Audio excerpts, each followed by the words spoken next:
Where's Dan. boy? Here, Kelly! Well, you know, we've both upset Dean now, don't you? Oh, well. Dean's a fucking knob Join anyway. the club.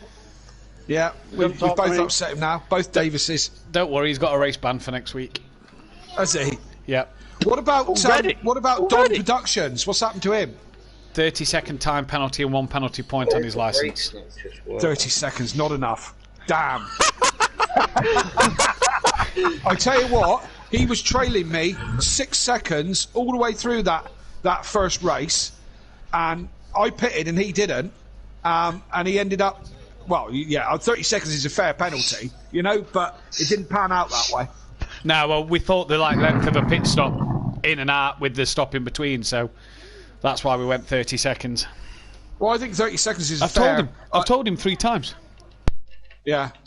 Yeah, I mean, yeah, hang on, Kelly. Couldn't do any more than that. Well, that means get quicker, mate. Get quicker, mate.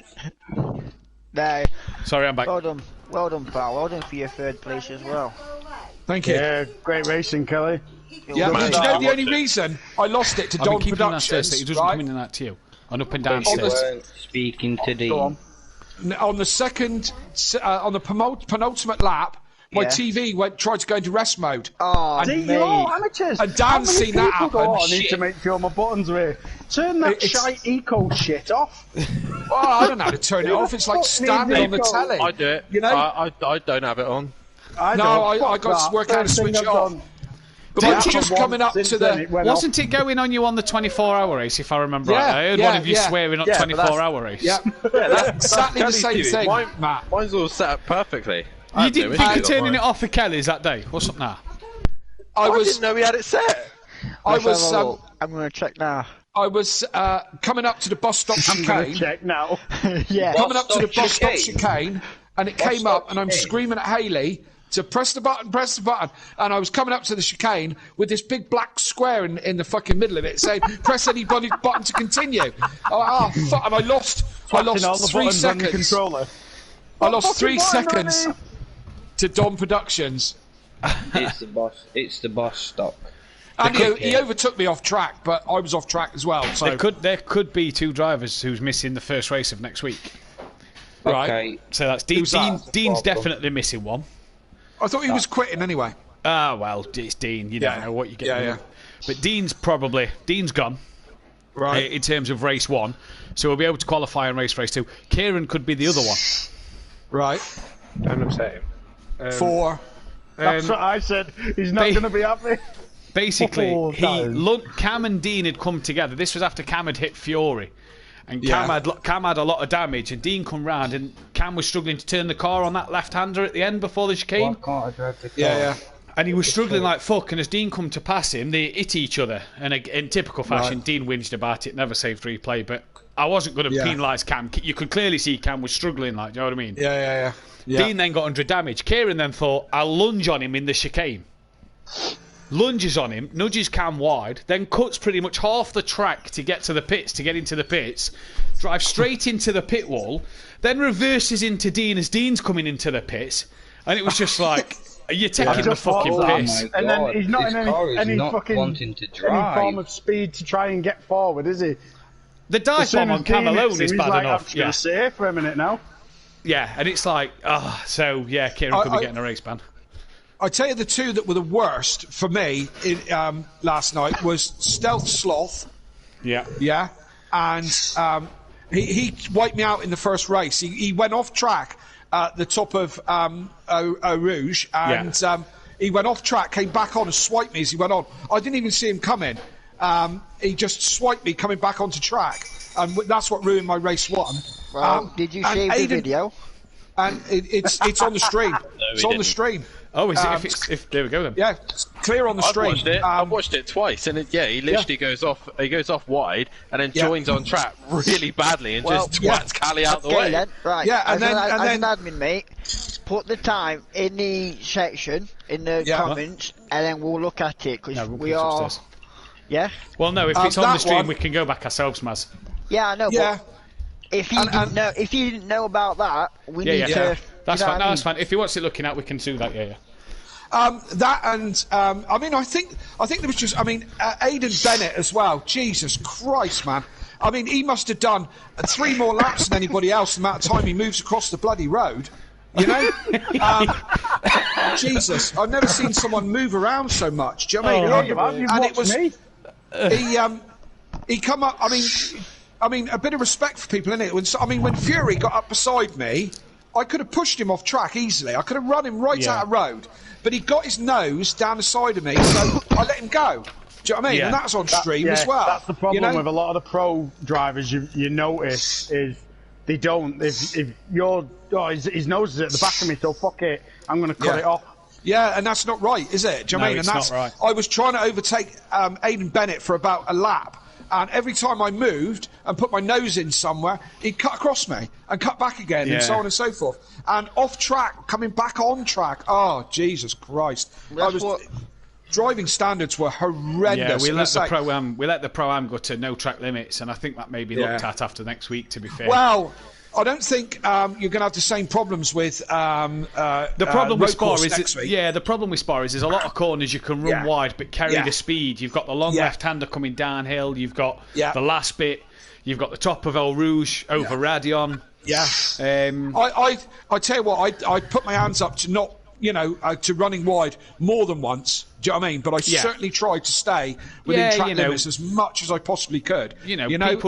People run wide in the real world. Yeah, of course they do. This is why I try not to be like Motive and try to limit you, because Project Cars at times can be over the top with some of its track limits. Totally. I mean, Kelly, we've said it before. You can't drive not kill like the touring cars would in real life. You can't take that chicane like the touring cars would. So to try and give the people that proper racing experience thing, but then you don't get it back in return. Do you know what I mean? I think it's just a case of telling guys what's acceptable and what's not. As I said, Stealth Sloth and Aidan Bennett were the worst ones for me.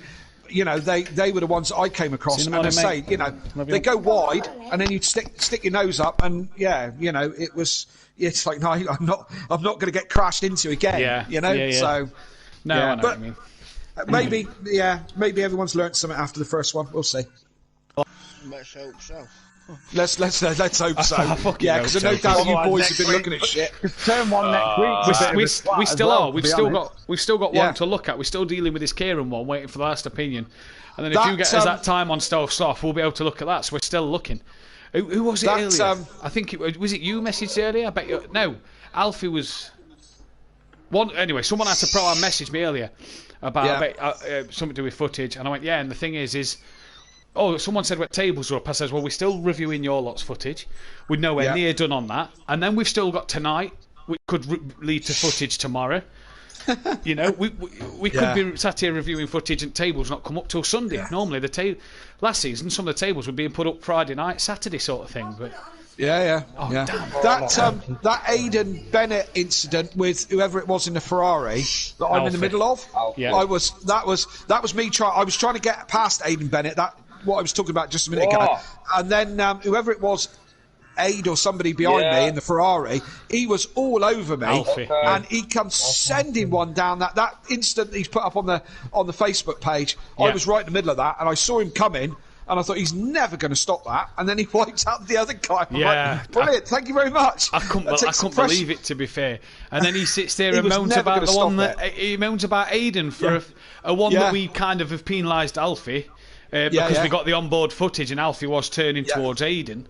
And then he has the audacity to post that up when he'd already just wiped him fucking clean out long ago. I'll tell you what, he was never. You know those moments where you see someone in the mirror and you hit the brakes and they're still coming, and you think to yourself, I've braked too early, and then he sailed past me and just wiped out Aidan Bennett, and I'm like, brilliant, thanks. No more pressure from front, and I don't have to overtake him. The best one as well was Aidan Bennett put 3 videos up last night. The one to do with El Rouge, the one to do with Alfie punting him in the rear.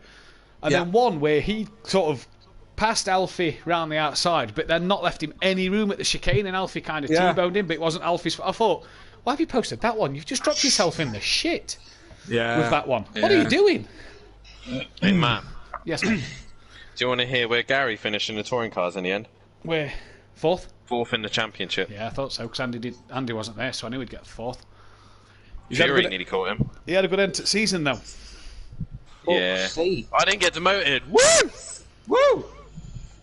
Surprised Sure. after that, yeah, BMW. You're race director anyway, so you just make it up, Dan. Say, oh no, I didn't get demoted. I finished slap bang in the centre. Not bad considering the car. My goal was top 8 in the BMW, and I got 8. shit. So I'm happy. Well, that's all right because you're going to destroy Pro tonight, aren't you? Yeah. Come on, man. Come on, man. I put it on a podium last night. I put it on a podium last night. You got to. I'll try and do a podium for you, alright? Yeah. Well, do it with the first. I've got to test my wheel. I don't know if it's working or not. I've been too busy doing standings.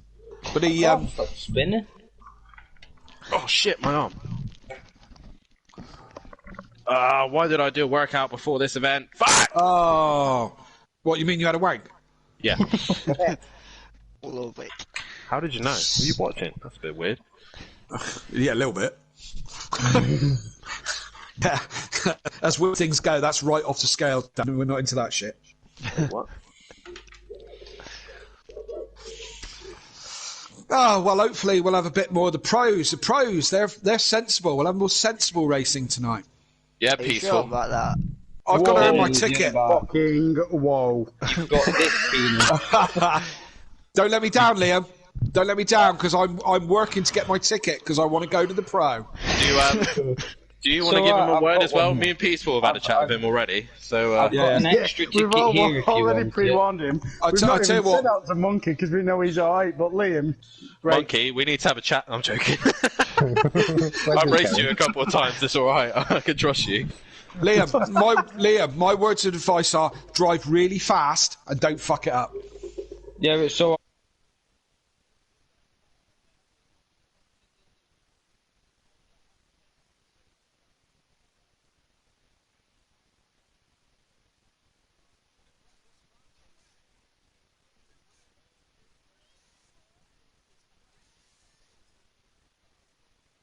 Liam.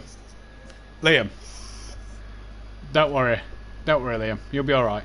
I'm going to jump into another party, guys. Best of luck, guys. I'm jumping into another party with Kelly, but best luck to you all.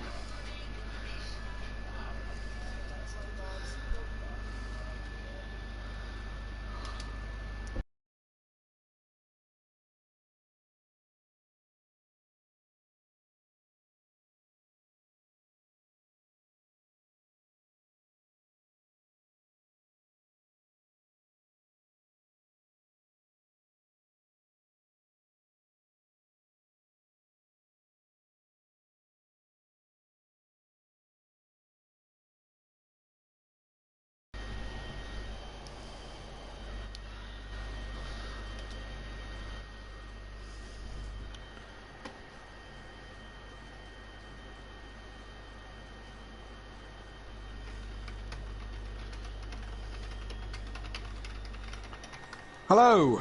Evening. Yeah.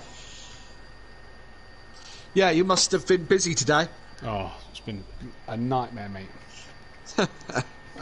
Yeah. It's not normally like that, is it? No, really isn't.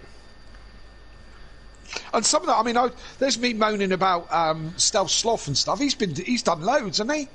Yeah, this is his third season. Yeah. This is his third You season. said something about...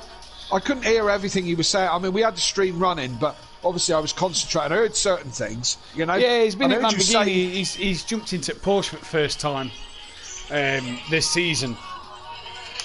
Yeah. So how much he knows of the Porsche and how much he's still learning, you know. But end of the day, learning or not, there's a standard to drive. You know, Dean's been in that McLaren 2 absolutely. years now, and Yeah. just And still doesn't know where the brake pedal is. don't. I thought from where I was sitting, right? I thought that Fury lost it by himself, right? Yeah. And then I felt getting hit from behind by somebody, but I didn't know who. But I thought Fury was already sideways before he got hit. But of course, then looking back at the stream, I saw that Dean sent one down the inside of me. Yeah. And hit him. Do you know what I mean? You can see it quite clearly on the stream. Doesn't just Where hit I him, was- hits Nicky Yeah. as well. Right. So like Fury sort of bounced off of Dean, Yeah. and then Nicky's turning the corner, and Dean's then is still continuing that straight Yeah. line and hits the back of Nicky. which then sends Nicky further back than what it did Fury. So that's what caused the big pile-up. I mean, I had to sort of look at 5 different camera angles last night because there were certain cars that was a bit wider that I thought, surely someone else has got involved in this pile-up. Surely that's not all Dean's doing. And no, I was wrong. It was. All Dean's doing. Well, certainly, as I said, from my view, I saw back end of Fury start to kick out, and him going sideways, but I didn't see the initial hit. So he must have been, like, just slightly out of my view when he got hit. I didn't see Dean at all, but then I felt getting hit from behind, and I then went out wide to avoid everyone, and then as I said, I got back on track, and I thought, okay, well, I can go from here, and then, as I said, I got hit by Stealth Sloth at the top of the hill, and I mean, he wiped me right out. 70% damage, it was a mess. But, I can imagine. There was cars everywhere, Oh dear. Well, at least it gave you something to talk about, didn't it? Well, this is it. I mean, I'd rather talk about good racing, but yeah. It is what it is at the end of the day. Yeah. Well, as I said, the I don't know what's best to do. I don't know if you should give the whole group a driving standards. I'm sort of going to give them a little. I'm going to put something out next Wednesday before the race about come on lads, let's sort of book it up. 2, 4, 6, 8, 10, 12, 14. Who am I missing?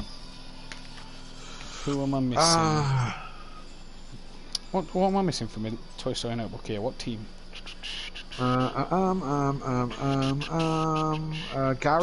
Gary and Craig.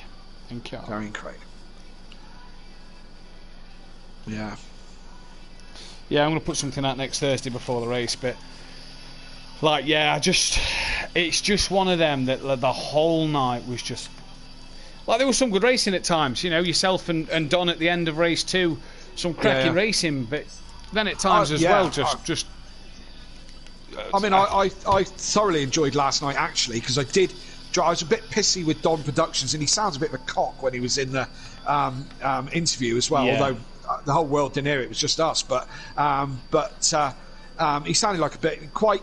You know what I mean? We had a good battle there. Do you know what I mean? And he caught me and he passed me, and I was quite, kind of well done, mate. Do you know what I mean? And he seemed a bit cocky, to be honest. Which so, but yeah, whatever. But I mean, I dragged myself back to 7th on that first race, 2 pit stops, so I was reasonably happy with that. Race 2, Christ, I was 11th off the grid and was 3rd by the end of the first lap, and I tell you what, I didn't spin once in that second race. Good. Didn't turn it round once, which I was reasonably chuffed about. So I can imagine. So I was one of my better sim races. Certainly enjoyed that.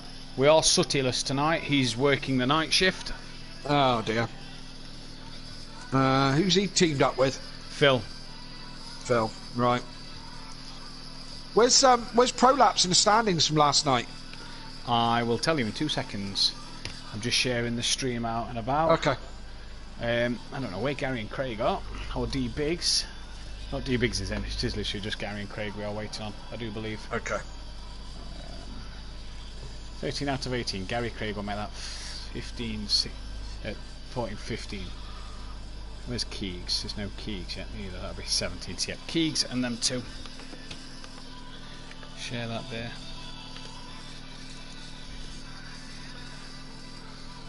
So who's come up from Pro-Am? I know Liam has. Liam, Rabbit Joe and Monkey Boy. Okay. So it's the top 3 that go up and the top 3 that go down. Is that the Yeah. Yeah. Okay.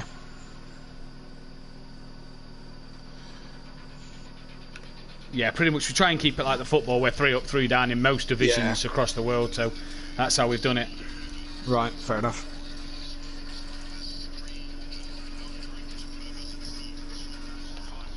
And there's Rabbit. Oh, Rabbit Joe's just left. Well, let's start the session either way. Yeah. Because there's a practice session anyway, so. Yeah, like last night, do a 20-minute. Yeah.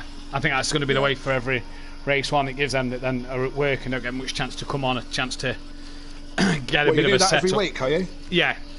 Okay, just gives people the chance who's not on all the time to get themselves a little set up for. No, that suits me because I'm next few weeks I'm going to struggle with time on to be able to put time in between races. So that suits me a treat. Yeah. So where are the prolapse boys? I want to say you're second. Yeah. You might be third. No, you're second. Yeah, you're second. Second. Who's in front? Forever forward of Fury and Kieran.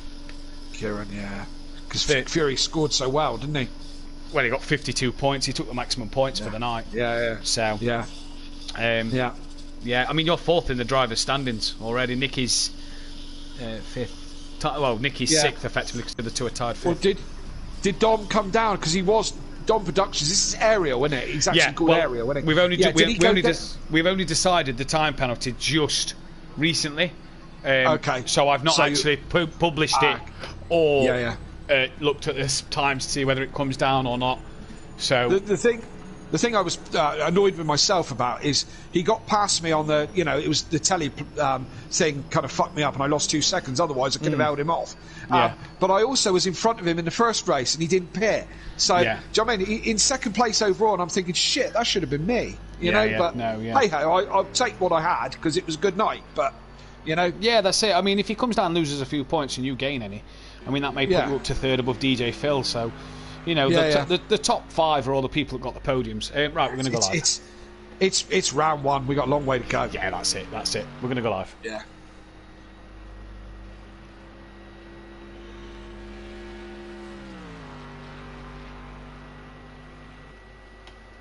Good evening, ladies and gentlemen, and welcome to Simplay Motorsport for the Season 3 opener here at Spa-Francorchamps with the Pro category. I'm Matthew Duffin, again in the commentary box, and I'm delighted to be joined by my co-commentator and partner in crime. It's sticky and sweet in your box. Kelly Davis, how are you? Very well, Matthew. Very well indeed. Excited. This will be my first full season as a commentator here on Simplay, because I joined you kind of halfway through the last season and kind of learning everything. But I'm up to speed now and part of the furniture. So I'm looking forward to a new season. Very excited about the driver lineup this evening. Oh. Yeah, it is a driver lineup that is mouth-watering to say the least. And I'm just going to bring the image up just so I can... There's obviously an image at the bottom of your guys' screen now, but I'm just looking at a different one. I'm going to run through the driver lineup just very quickly for you, if I may.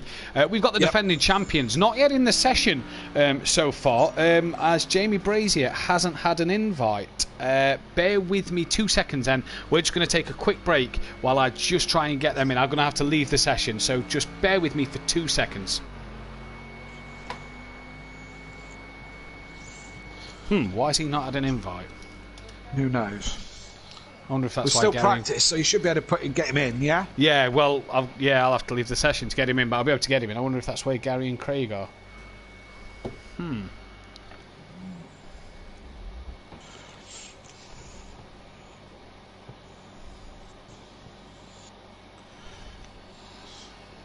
Just send Craig a text. Well, Craig's Little Leach is out there. Is he? Is Gary? Yeah, he's no, I can't see Gary on my screen, but I'm watching Little Leach now. Alright, edit. Let me just double check that Jamie's in there. Yeah, Big Boy Brazier's in there. Big Boy, join lobby. You should get another invite, ignore it. Right. If people get another invite, it's to this lobby, so... Yeah, Little Leach's out there. There's no Gary, it says synchronising, and it looks like I'm coming straight back in.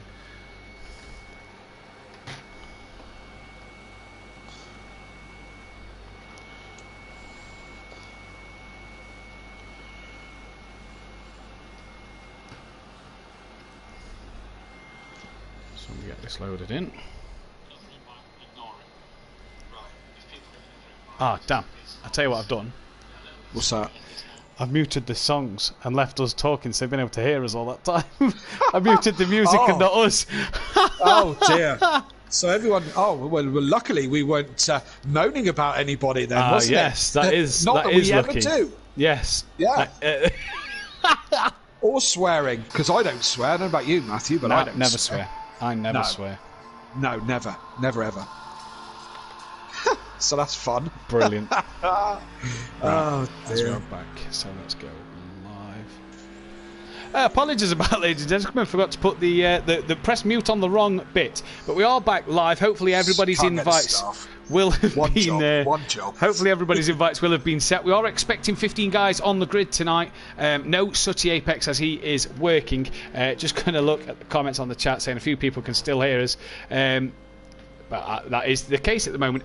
Don't worry if you can see ghosted cars. It is only a practice session. That's because they may have left the session and came back in. Let me run you down the lineup for this year then, as we was going to. Leachy Legends, new team name, not Leach Motorsport anymore. The Leachy Legends, 2 times Constructors winner and 2 times Drivers Champion of Gary Leach, who's not yet in this session, running in the Porsche still, but in a brand new livery. The Leachy Legends are. So it's going to be interesting to see what they can do going into season 3, and I have to be many people's favourite to defend that title yet again. Lining up behind them, second place in the Constructors last year is the class of 97 of Andy and Emo Guy, in a very interesting car this season, Kelly, the Ginetta. Obviously a car you and Dan ran in the 24-hour race, as Andy ran as well. Very interesting to see what they do. Yeah, see what they'll do with that. It's cracking in the corners, but not so good on the straights. So I'm very interested to see what this does throughout the season. Sorry, Matt, go on. No, that's fine. I was just about to get your thoughts on it, so it's brilliant to see that. Yeah. Big Boy Brazier and that Buzzy Boy in the Audi. Apparently it's put Jamie in the wrong car. Load in. Should be okay. Oh, don't you just love the virtual world when you're getting all these technical problems already on the first night? Yeah, it's brilliant. That Bozzy Boy then, and Jamie Brazier running in the Audi for Iron Brew Racing, and how appropriate that the kind of Iron Brew's blue and orange, and so's their livery this year. Then we go to GQ Motorsport, and I bet there's nobody in the chat can guess what the GQ stands for, of Monkey Boy and Peaceful Explosion. Teaming up, staying in the Mercedes-Benz, what Monkey Boy, the defending Pro-Am champion, was in last season, and Peace was staying in his, as we like to call him, staying in his typical Mercedes-Benz, as well as Big Boy Brazier's in. Let's just go on, but he's in the right car. He's just texted me, so he must have been loading up wrong on his screen. We then have Run Flat Racing. Like we say, no Sooty Apex tonight, as he's at work, but Phil, he's flying the flag, and I'm very excited about this team, running in the Acura, in the Team Dynamics Honda colours, the black, orange and white. And you've got a whole season of commenting on your favourite car, Kelly. We're going to get into this a bit later on, but okay, we'll get into that a bit. Shake and Bake Motorsport coming up. D-Biggs keeping the same team name and keeping the same car and livery, but this time getting the acquisition of Unorthodox to partner him in crime this season, and Dan the team, man, I reckon. A very strong team. Dan the man that could do a bit. We know he's the king of the wet, but what can he do round Spa today in what is going to be mixed conditions, we have to say. We then go to Simplay Racing with Mazda and Keegs, another favourite for the title in Mazda, in my opinion anyway. Mazda a very formidable opponent to all these guys, and he has got to be one of the favourites with Gary and Dan. But Mazda and Keegs there running in the Mercedes-Benz, so what can they do? Can Keegs rekindle his form of season 1, or will he fall flat on his face again in season 3? And then bringing up the rear, straight line racing of Welshie and Rabbit Joe. Joe sticking with the Porsche for 3 years in a row, Rabbit Joe is, but Welshie coming out the Lamborghini after 2 seasons in that and going to the Porsche, so it'll be interesting to see what he can do. Yes, indeed. And as I said at the top of the show, it's a very exciting lineup. I think Leachy Legends have got their work cut out with this season. There's who have we got? D-Biggs and Orthodubs. I'm really excited about that. Yeah. I may be a little bit biased on those team, but I am excited that those two can do really well. But also, Peaceful goes well. Mazda, as we know, is very quick. Jamie has been on huge and amazing form. Emo Guy, Andy and Emo Guy, if they've made a really good choice with that Ginetta, they're going to be a strong team. They both can take race wins, no problem. I think we've got a very interesting season ahead, Matt. I think we've got some brilliant drivers. And then take nothing away from Rabbit Joe and that Bozzy Boy, who, although Monkey Boy sort of ran away with the Pro-Am title and is already on the pace of the Pro Lads, 1.1 off the leader at the moment, that Bozzy Boy and Rabbit Joe, I tell you now, these two could be an exciting two to watch in their development in the off-season. How will they fare going up against the quick lads? Will they struggle, as we've seen in the past with Deeks and Welsh last year, struggling a little bit? Or will these boys, as that Bozzy Boy, I mean, straight into P7, Joe's in 6th, running at the pace of the front guys in the Pro? It's looking like, that's Peaceful, who's had a bit of a spin coming out to one. What can these boys do? But the field, like you say, as tight as ever. Dan, Peaceful, Gary, Sutty when he's here, Jamie on his day, with provided the internet connections there, Mazda, Andy, Emo Guy, all fantastically quick drivers. And it's going to be, I reckon, one heck of a year. I don't think Gary's going to have it all his own way. No, I don't think. I think the Leachy Legends, which I love that new name, to be fair. They've earned it. Why not? Do you know what I mean? And I think, as I say, I think they've got their work cut out. I think they've got some really strong competition for this season. So we'll see how it pans out. We'll see who it's. We've seen in the past with Unorthodox and Fury last year. With a wrong car choice to start with. So all these things will play out as we start to get into the new season for sure. Indeed it will. Now, if you watched last night, we saw a bit of an Andy Neat happen at Turn 1. We're hoping for a bit cleaner tonight from these Pro lads, as obviously they're not in the top division for nothing. We've got a lot of chat going off already. Just going to flick back through. Evening to Disco McDisco Face, Joe Goldclough, which is Rabbit Joe, that Bozzy Boy, which is obviously he's in the chat. The Wall is here, evening to the Wall. Welshie, Ariel, aka Don Smithy's here as well. We've also got Sooty Apex in the chat. Phil, who's out on Trek, he's also said good luck tonight. Nikki, your teammate on Pro-Am. Hey Matt, and hey my teammate Kelly, he says. Hey Matt and Kelly, says the Wall. Who else we got? We've got NJ in the chat as well as the only G. Dan, make sure you've got enough fuel. That's a bit of an ongoing joke between them two.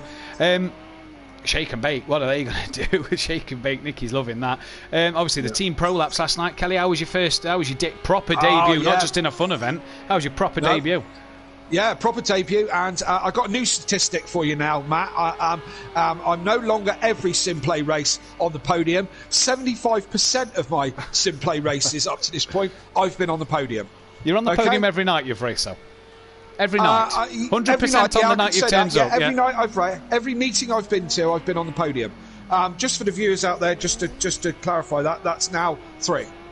Okay, so and maybe Dan helped me out with the 24 a little bit, but nevertheless, just a little bit. It was all you, Kelly. That was all absolutely. You.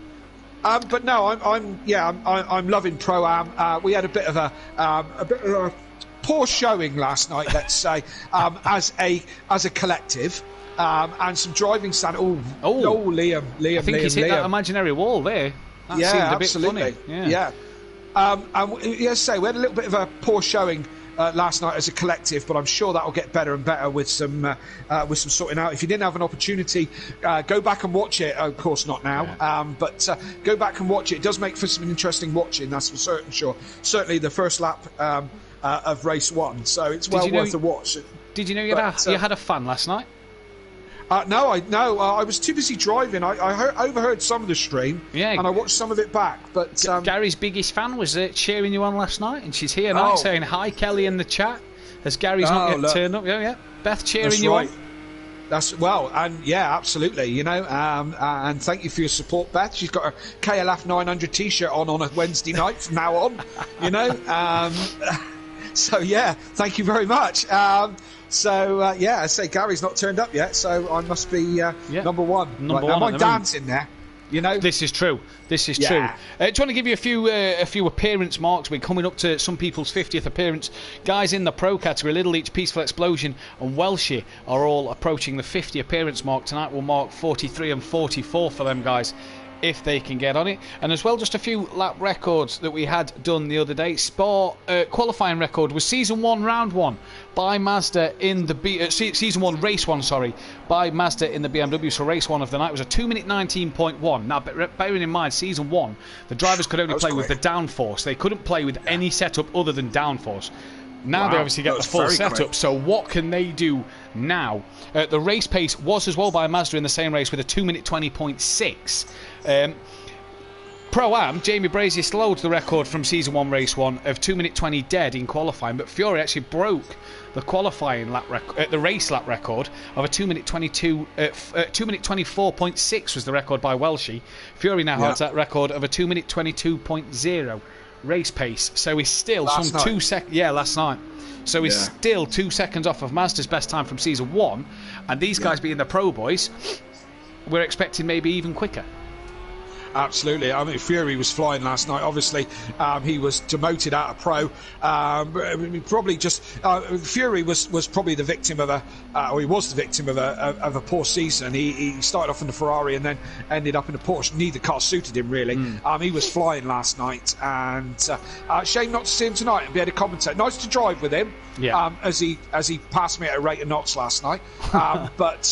But you know, not on the chat. And I'm hoping that Fury's granddad and Fury's mum still join us on the chat. I'm hoping. It'd be interesting to see. Bethany Duffin in the chat. Gary number 1, Kelly number 2, and Dan doesn't get a number. Oh. Yeah. Oh. Lovers tiff. Okay. Well, yeah, that was short-lived, wasn't it? It really was. Just looking at the early pace, obviously practice people maybe holding a bit back here, but look at the top 6 separated by 9/10 of a second, and look at the 2 top front runners at the minute, the Shake and Bake boys, by 1/10.5 here at the top of the standing. Andy as well, P3 in the standings at the moment. In that Ginetta. In that Ginetta. Where's Emo Guy? He's not really done a respectable lap time, 25 seconds. But look at the top 12, only 2.8 separating the whole top 12.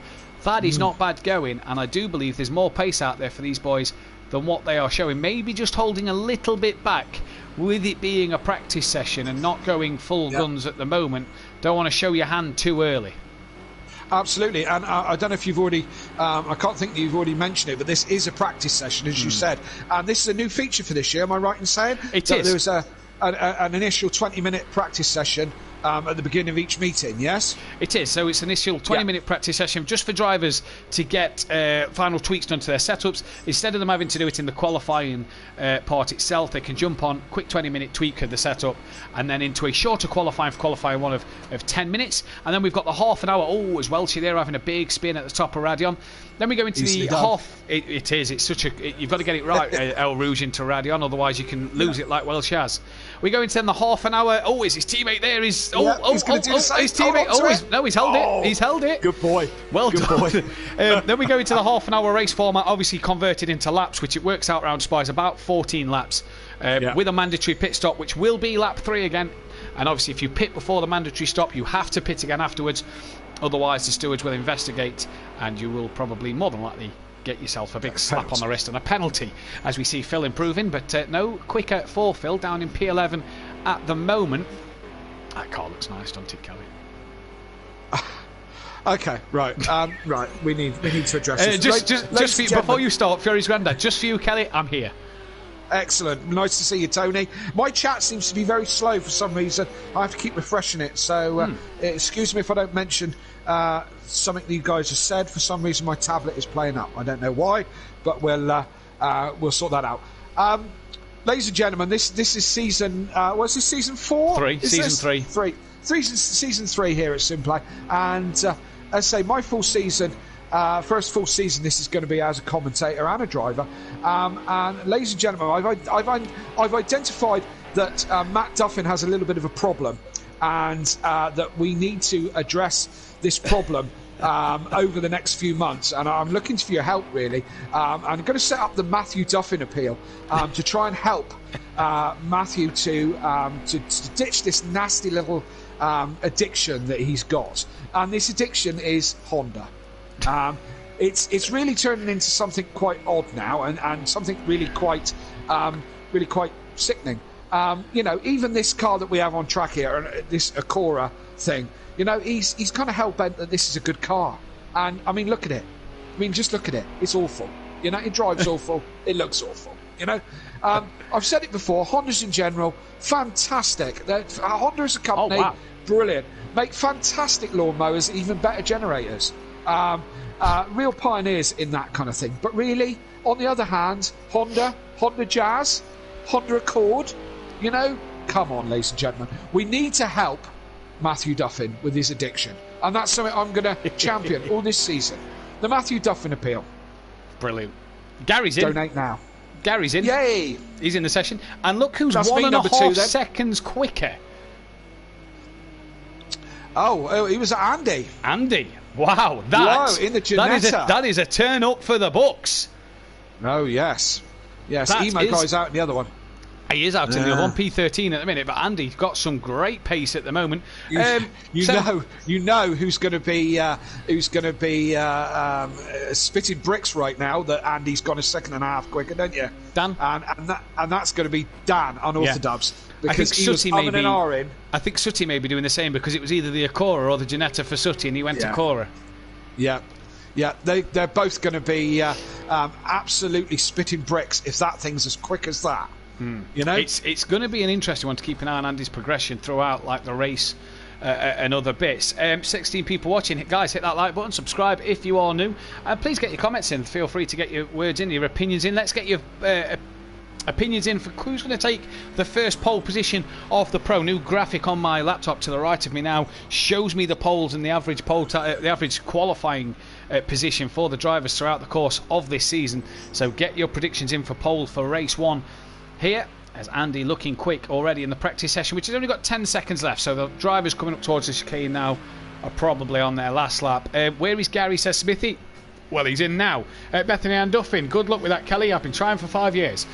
Come on, the Leech Bros, let's go, says Smithy. 5 years to do what? To get me out of Honda, I imagine. Oh, right, okay, right, yeah. That when you was on about the peel. Okay, come on, the well, Leech Bros, let's go. And yes, come on, Gary, don't let me down. We're going to get the full support of everyone on Simplay, Beth. Don't worry. We'll get that huge Honda badge taken down from the middle of your front room that he sits in front of and worships. Do you know the best thing was? Monkey Boy, who we're watching on screen at the moment, drove the Acora Season 1, or kind of got forced into it by his teammate Season 1. Didn't like the car, wanted to get out of it, didn't change for the season, just got on with it. That's what sent him down to Pro-Am. Brought himself a Fanatec the other day. Steering wheel. Yeah. And he'd got a bit of paper and he'd scribbled the Honda logo onto it. Just taped it to the middle of his wheel and sent me a picture. And he went, just for you. I assume he's taken it off by now, but I thought, oh, that's brilliant. Brilliant. We obviously have a bit of banter about the Acora. Monkey Boy can't stand it. We have a bit of banter like me and yourself do, Kelly. But when he sent me that, I just thought that was absolutely brilliant. The fact that he just took his time out his day to scribble to doodle a Honda logo and put it on his Fanatec. Well, you'll probably like this. As we know, we have the Honda banter, and seems to be all the motorsport that I follow seems to be very Honda orientated, yes. Which is unfortunate or whatever. But I had to buy a part for my business today, or yesterday, and I had to buy a part. A car part for my business, and I had to buy the one that was the most suited for the job, and it just happened to be from a Honda Civic. Brilliant. Would you believe it? Would you believe it? I cannot. It was also the cheapest, so that says something as well. I mean, there you go, but it's probably the most reliable. Well, yeah, we'll see. I haven't got it yet, but we'll see. Andy then tops the free practice session to start things off here. We are waiting for somebody to ready up to the next screen, as obviously I had to back out to get Jamie Brazier in, as we are going to that screen now. So the guys now will be ready for their qualifying session. McDisco Face says Andy for pole on this form. Well, that's a good shout. Qualifying a different thing. Now, obviously, Kelly, as we spoke about last night, myself and Liam, with the qualifying format going from 20 minutes to 10 minutes, with Spa being pretty much 2 minute 20 a lap, you really need to get out there and just crack on. Yeah, I certainly did last night running the Pro-Ams, or race 2 I did. I just hit the button and went straight out there, because realistically you're going to get, especially I found with the Porsche that it takes more than one lap to get the tyres really where you want them. And I don't know if that's apparent for a lot of these GT cars, but certainly for the Porsche, I was doing my better laps were on my second flying lap. So you're only realistically going to get 3 flying laps if you're lucky. Yeah. If you get traffic as well, there was a lot of traffic last night. Well, it seemed very hustle and bustle out the pit lane, didn't it? People sort of fighting for track position and not really giving each other a space. As you see, look there, a minute ago there was 3 cars sort of within the space of each other. There's the 2 Simplay racing cars, and behind them 2 are the 2 class of 97 Ginettas, as the cameraman's failing to pick up Little Leach. He's got the right idea. Look, he's just gone. He's cracked on with it. Joe's gone back to the pit, so he must have had a spin. But Little Leach here has just cracked on with it. Yeah, absolutely. I was going to go back to Rabbit Joe because I think he was the first one out. But as you say, he's gone back to the pit. So it might be a setup thing as well, isn't it? It might not put enough fuel in or too much. You know, it might have been running with too much fuel or whatever. What did you find last night, Kelly? Did you find that put like 4 or 5 laps of fuel in and just constantly go? Yeah, I put 5 laps of fuel in and just went out and hit it as hard as I could. As I said, with a 10-minute qualifying, you haven't got time to, you know, this outlap, those tyres are cold, completely cold. Yeah. It's start the race, whenever you start the tyres start green, but they start very blue when you come out of that pit lane. And as I said, by the end of lap 1, I hadn't got them into the green, not properly into the green. So I was doing 2 flying laps, and you just ain't got the time in a 10-minute session. You have to get out there and get on with it. Yeah, that's it. Monkey Boy must be listening to the stream, so I've just received a picture saying it's not on now, and the Honda logo is no longer on his Fanatec. Excellent. Now got a Volkswagen one on there. Good man. It could have brought you luck tonight, Monkey Boy, but maybe not. DJ Phil in the chat. Andy for the win. Come on, well, she says Aidan Bennett. 2 to 3 laps to get the temps up for sure, says Disco McDisco Face. The wall. Andy's really fast, but I bet Dan gets the pole position. And the only G, surprised no one has the Merc on the front row. Should be dominating on this track. Oh, that was practice. Yep, that was practice. And there are 4 Mercs on the grid this year. Keegs and Mazda, who... a bit of team tactics early doors, maybe a bit of slipstream for the other driver. Yeah, maybe. Wonder how that one's going to work out. Or is it just happens to be they're on track together? Potentially. You'd have thought that you'd have told one to back off, though, wouldn't you, and give yourself the space instead of ruining each other's qualifying. But I'm sure them two know what they're doing in their little chat as they're coming down to start their flying laps now. Plenty of cars behind them on the track, and we do believe that Little Leach will be the first car to set his time. Well, she's gone back to the pits here, and Mazda very wide. He's all... Yeah. They're sort of. They went across the line first. Yeah, they seem like outlaps to me though. 229, 236, 237. I wonder if they're the outlaps. Mazda very wide there. Looked like he was aborting his lap, but Keys didn't seem to get past as they come up El Rouge then. And there's the other Mercedes of Monkey Boy. As well, she is now out the pits. There he is in his Porsche for this year. Got to get used to the new car. But let's see what these guys can do. Andy has it in the bag though. Dan for P2 possibly. Mazda releases his teammate, should I say. So a strategy there as Monkey Boy. Oh, well, he's released his teammate. Yeah, and Keegs has lost the rear of the Merc coming through the chicane. So that's not good. He won't want to have hit a wall there if he's kept it out the wall, as the cameraman still struggles to find him. We've got Little Leach now, who has pretty much just gone, do you know what? Don't need the tow. I'm just going to get my laps in. Just going to go. Yeah. He's not. Yeah. He's had a bit of a spin. What's the track temp? They should always aim to drive on hards. Soft aren't realistic on this game, and the hard tyres are much faster once up to temperature. I couldn't tell you, G. We don't get that doesn't it have to be track temp? I hear what G's saying, but doesn't it have to be reasonably hot for the hards to work? Does it not have to be like 35 degrees upwards? Yeah, that's what I'm aware of. Track temp has to be 30, 35 plus. See if G backs that up. 35 degrees plus is what I was under the understanding to make the hards work. Here. Yeah, are we right, G, or wrong? Well, let us know. Yeah, let's see if G tells us and we find out what is to be said. Little Leach then, obviously not going to set the best lap of his what he's capable of, as he's had a bit of a spin. That is Dano Biggs. That's either Dan or D Biggs just in front of him there, going to cross the line. As Gary is towards the back end of the track. Little Leach is going to cross. I think it was D Biggs who goes pole with a 219.1. So good start for D Biggs. Little Leach tucks it in fifth. Jamie a 220.6. Here comes Unorthodox across the line now, and what's he going to set? Only a 219.5. So already 4 tenths off the back of his teammate at this moment on time. Here would say the hards anywhere over 20 to 25 for hard, so maybe 20 to 25 degrees. Is that Celsius, I assume? For the hards, it's not going to be Fahrenheit. It's definitely not going to be Fahrenheit. We're looking at the minuses then. Who's not set a time yet? Gary hasn't set a time. Andy still not yet done a respectable lap either.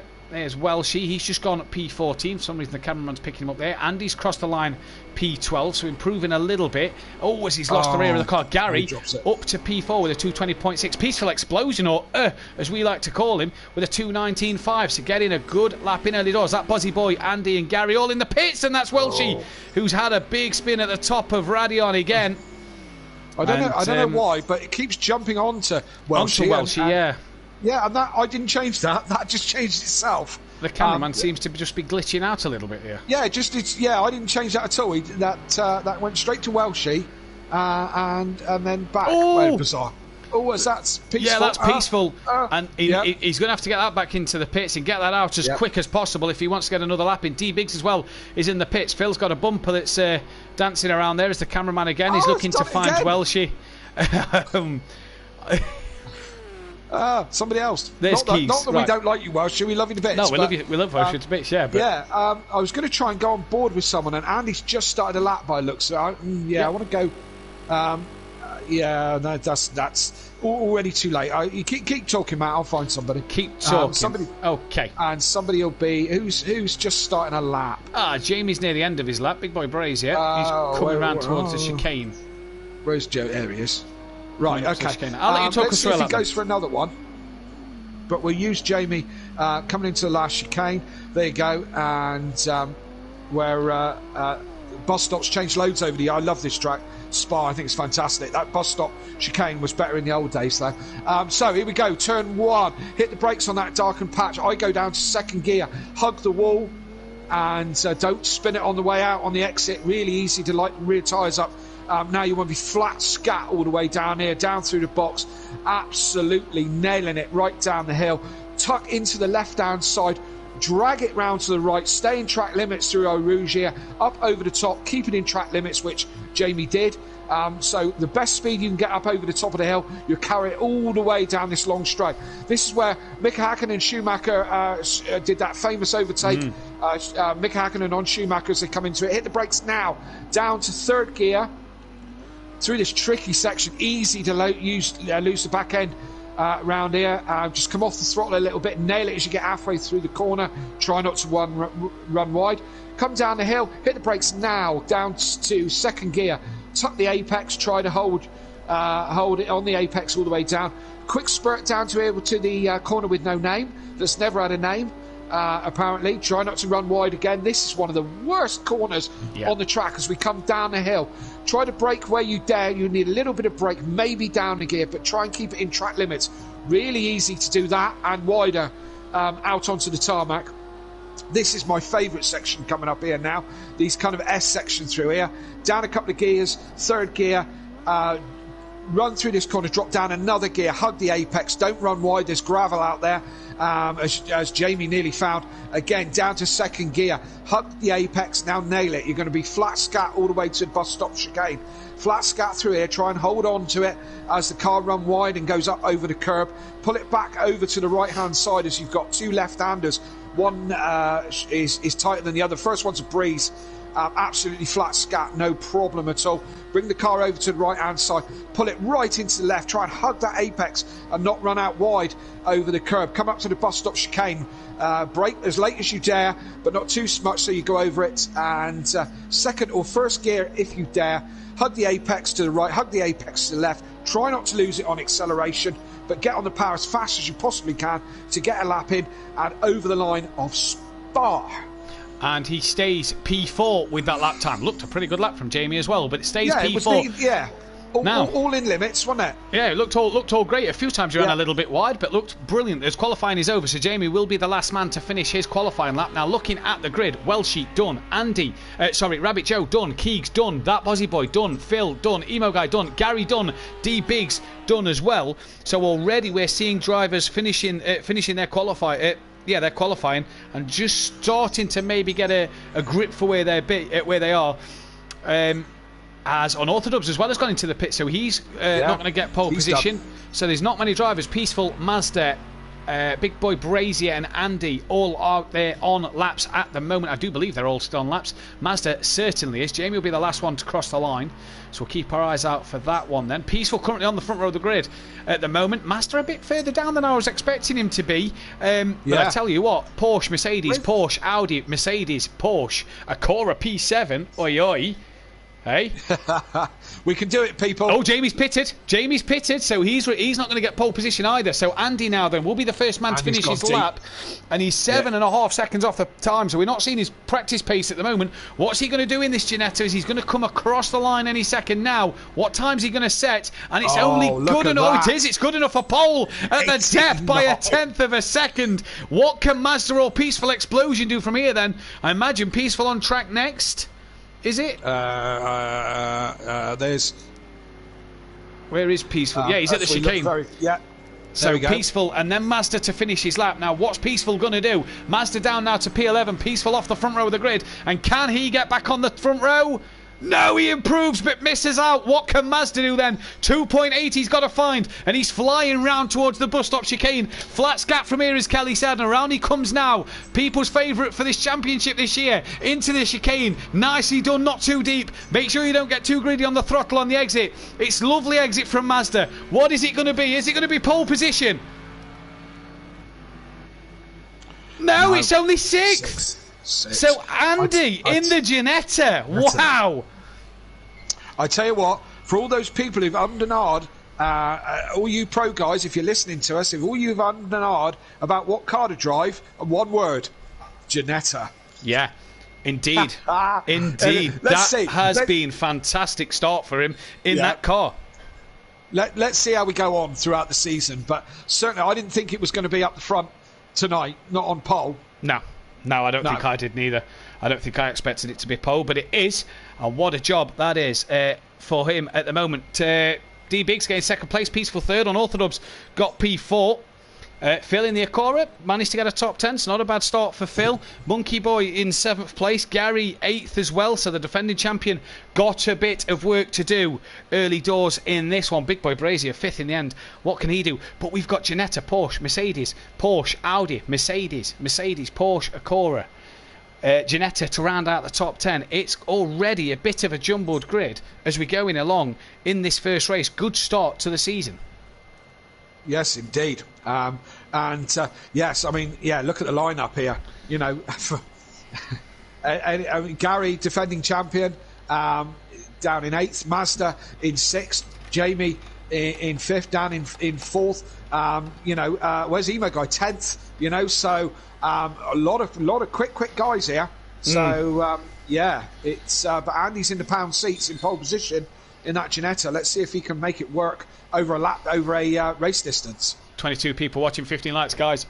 Hit that thumbs up button and let's get this video to 20 likes at least if we can before the end of tonight. Let's do it for the Ginetta that is on pole position already here in race 1.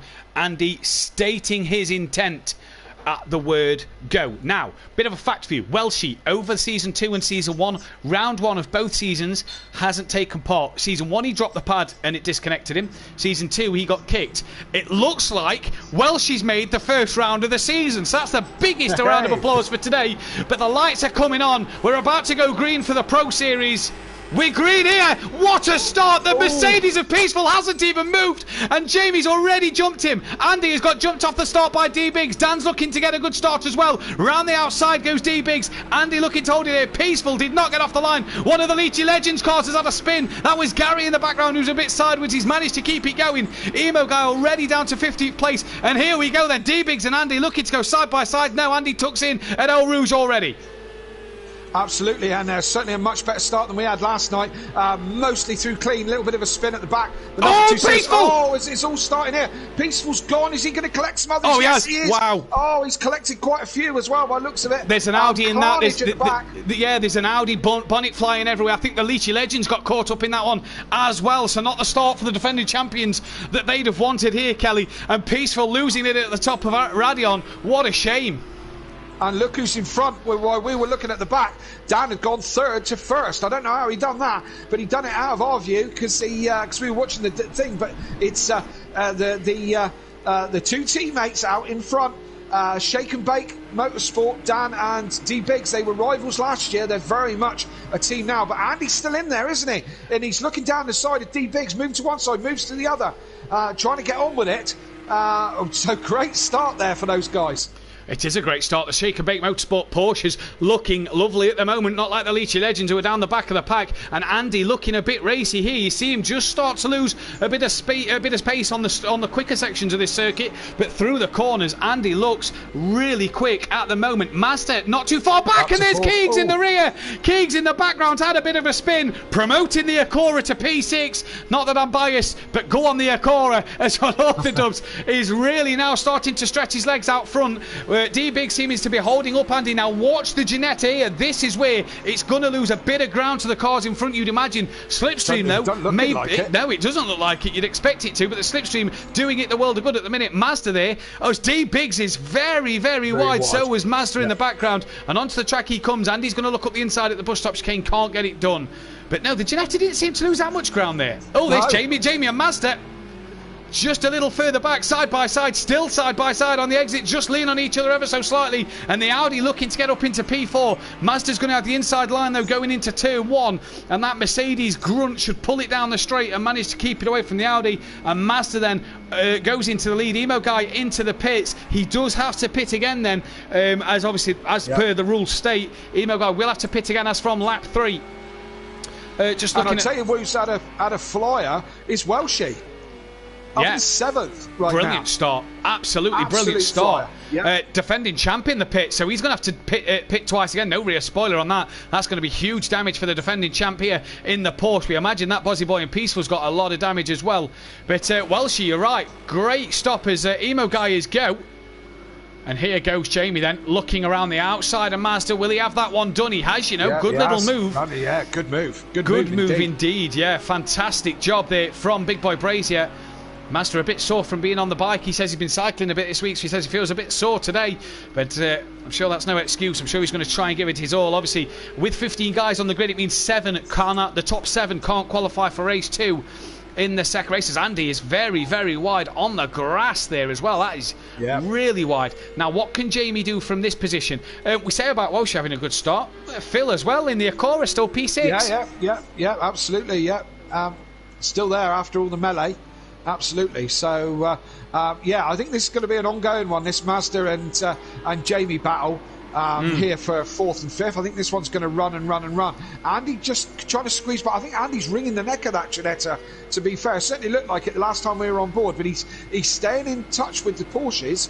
And the thing with Andy is I think you've got to be on that Ginetta every single lap you're driving it. We saw him at the Nordschleife and he admitted defeat because he just had no more. I think at the Nordschleife it's a bit easier because the track's not made for top speed compared to where we are today. But I think round here tonight Andy has got to be on it for 14 laps of this.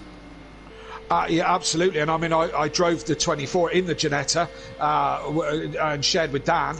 And it is planted. Do you know what I mean? It is really planted, but I'm really impressed with the way it's going around here. You know, there's a lot of flat out stuff here at Spa. You know, a lot of high speeds. So, I'm really impressed with the way it's going. Do you get a feeling that in a couple of laps' time, if Andy slowly starts to drop out of that slipstream of D-Biggs, he's just then going to struggle a little bit? Possibly, yeah. That might be just what's helping him along. I mean, how much does he have to pull? How much? A couple of seconds back before the slipstream is ineffective.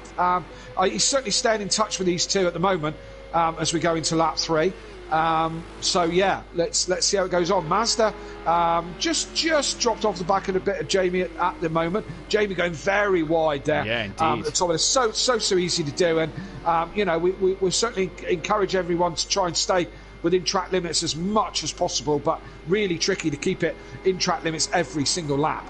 It is indeed. 26 people watching the stream. Guys, hit that thumbs up button. Let's get this video to 20 likes. Great effort from everybody at the minute. Here is Welshie looking to attack the Acura and maybe move himself into the top 6. Now, I'm not sure if Welshie's on the pad or the wheel tonight. I know Keegs, the son of Welshie's, apparently fixed Welshie's wheel and managed to get it working properly. So, could he be back on the wheel, or has he not had the time with work to get the laps in on the wheel and feels a bit more comfortable on the pad? But either way, good start from 15th on the grid. Peaceful, can we just say, still in the pits. Still in the pits. He had serious. Well, he's now coming out. Look, 5 minutes off the front. Unfortunately, he's going to struggle to come back from that lap down.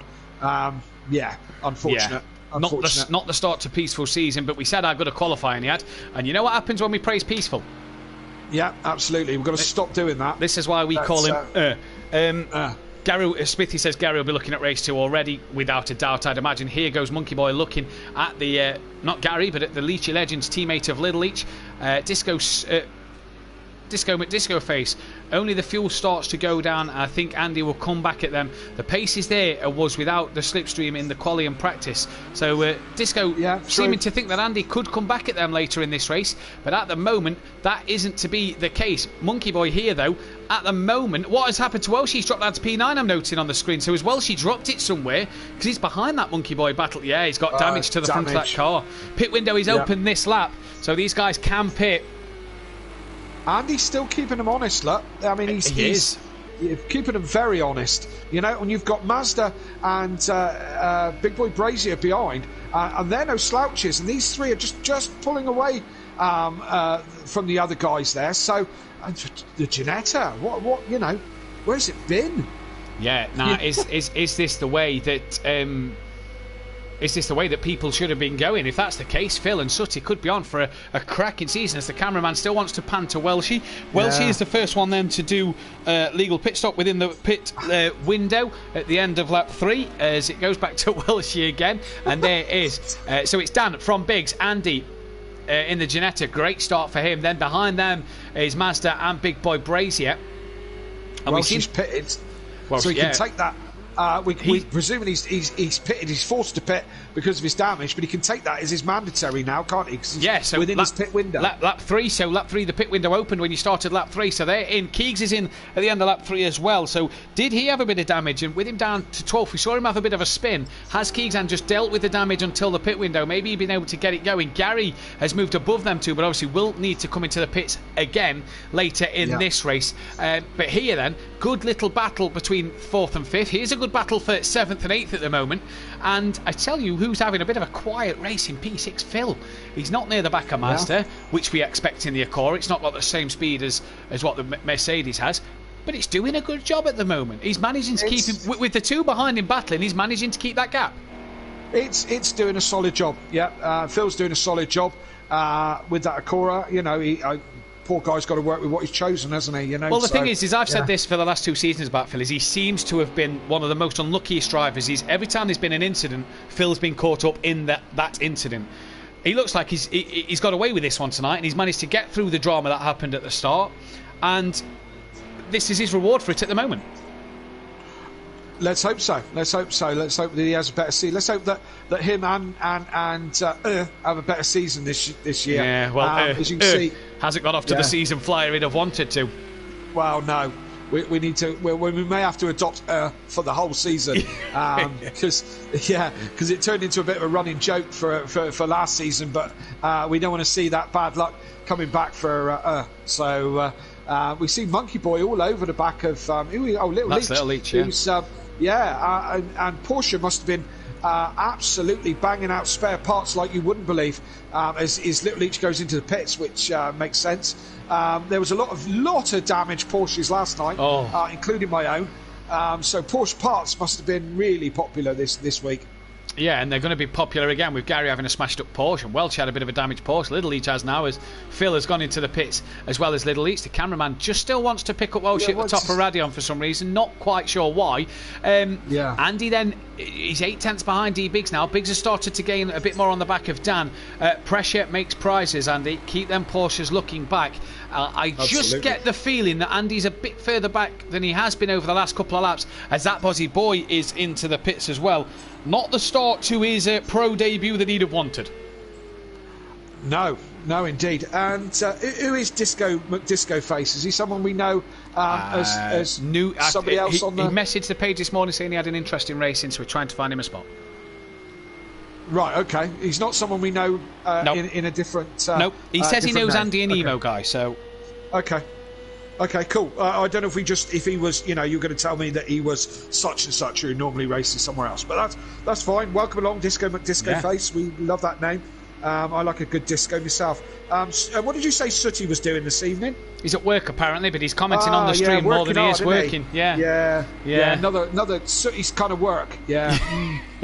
Sat there, feet up. Crack on, Sooty, innit? Cup of coffee, packet of digestive, watching his boy in the Acura tear it up. Absolutely. You should take your PlayStation to work, Sooty. You can obviously got time to mess around as much as you like. So, Team Prolapse in the chat saying shake and bake with the rainbow afterwards. Team Prolapse. Rainbow. Peaceful's then got past that Bozzy Boy, but obviously Peaceful will have to re-pit here. Obviously, it might have been to pit after the mandatory stop. Now the shake and bake Porsche is not pitting yet, and Andy choosing to make an early pit stop then. At the end of lap 5, Andy choosing to pull the trigger here. Interesting start. Rabbit Joe still in the pit, so he's having a bit of a hefty stop here as well. Not sure of the damage he's got, but he's having a bit of a long stop. I've raced at Motive and Rubbins in the past, but cheers for the shout-out, boys. There we go then, that's where we know him. Brilliant. Yeah. Fantastic, yeah. Mazda all over the back of Big Boy Brazier here. In fact, is he going to have a look down towards you? You've got to be careful overtaking down here, as there is an imaginary wall along this pit wall here that you can, if you get so close to it, it's as if there's a wall that sticks out and you hit it. Yeah. A few people hit it last night. Luckily, I've never found it. So, there we go. Top of the hill, we go to top Welshie of the hill, again. straight back to Welshie. What's going on? It's it's glitched out a little bit, hasn't it? It's going to pick Mazda up. There we go, as we just changed back to D Biggs now. Him and his teammate leading this one. BT, come on, Danny boy, he says, flexing the muscles. Indeed, come on, Danny boy, he's having a cracking little drive. And I tell you what, lovely. Go on, Prolapse winners in Pro and Prolapse winners in Pro-Am. Wouldn't that be nice? Constructors in both. Although, this shake and bake here, but we'll call them. Yeah. We'll call Dan Prolapse, so. Yeah. Now, Dan changed to the Porsche back off last year, Kelly, as we both know, and he had a great second half to the season. He's kicking off where he left off, isn't he? Absolutely, yes, yeah, and no sign of that weather. We're going to see that a bit later on tonight, are we? There's rain forecast, but when it comes in, we'll have to wait and see. There is rain forecast for tonight, but we'll have to see when that weather rolls on in. Because we know how good Dan is in the wet as well. So, it's a good start. Good start for the shake and bake team. A 1-2 would be a fantastic result. Is that somebody getting out the way? That's Rabbit Joe. It looks like he's had a bit of an off, but staying out the way either way. Fury says, I hit that wall in LMP2 and went to the International Space Station. That's right. Yeah. Peaceful hit the wall and it blew his tyres, and Mazda and Kieran was coming up El Rouge as Peaceful was limping and somehow avoided him at full speed. They both didn't lift, and it was, Yeah, it's crazy that. As I said, I've never found it, and I don't ever want to be fair. No, it is a bit of a nasty wall then, as here goes Mazda. Dan pulls the trigger for Team Shake and Bake and goes into the pits at the end of lap 6 then, so we're coming up to the halfway mark of this race. Been a bit of a quiet one if you're the leaders, nice and sort of single file, clean racing, no real battles at the moment. Mazda and Big Boy Brazier have been a bit closer than this, and now this is where we see, has Andy got the undercut on Dan? As we're on board Mazda at the minute, let's see that Mercedes grunt as we go up El Rouge. Absolutely, let's see if it reels in the Audi. It seems like it is. It seems to be just getting in the slip now. Bit of a lift. He's not brave enough to take it flat. Not brave enough to take it flat, but look at the amount he's caught him with the slipstream. Team Prolapse in the chat saying shake and Prolapse. Brilliant. Look at him now. He's going to have a look to the outside, is Mazda. And here goes Mazda as we just got back to Little League. No. I don't know what's going on. I apologise for the. It seems to have a complete mind of its own this evening. And I think Mazda's backed out. Yeah, I think Mazda backed out of that one. Then he's still on the back of Jamie, but didn't get that one done. And Andy has undercut on Orthodubs. Looking at the leaderboard there, Andy's P4 and Orthodubs 5th. So the Ginetta pitting that lap early has got the jump over the Porsche. And even though the Porsche is right on his tail, Andy has got that undercut done. Absolutely, and I think there is a lot of chat tonight, which is great. We like the chat. Keep it coming. But I do think that the G did put up undercut as a statement, and rightly so. We don't tend to doubt G too often. He does know his way around this game and his way around driving. So the undercut has worked for Andy. It's certainly given him track position. So wait to see when D Biggs makes his pit stop. Is it going to be a whole Red Bull scenario now? Does D Biggs want to be getting in the pits now before he loses too much time? Well, this is the question. Can D Biggs pump in the lap times then to get the gap over Andy and unorthodox? Mazda's just dropped off the back of Big Boy Brazier towards the end of this lap. Obviously, he was attacking him early on, but let's see what Mazda can do from here. as he's coming around the back straight. We see that Mercedes grunt is brilliant, a bit wide there on the exit, but at the minute all the drivers seem to be doing quite well. Mazda there, you see that Mercedes just sort of gets to the Audi, but then runs out of space, and Brazier's pulling the trigger on a pit stop. Yes, indeed. So the end of lap 7. Oh, Andy's gapped Dan. Yeah, he has a little bit. I don't know if Dan's had a bit of a... Oh, Dan, he's had a big moment now. He's had a big moment now. Tried to get off from running wide and straight across the track into the wall. How bad damage does that have to that Porsche? What damage is that going to have done to it? Dan was looking comfortable early doors, but he's hit the wall hard, and now Andy has a huge gap over him. He looked like he scraped down the wall. Maybe he'll get away with that one, Matt, with not too much damage, because he hit it down the side and just kind of scraped it down the side. Might be a bit of a teacup and polish on that one, and maybe not serious damage, but certainly not what Daniel needed.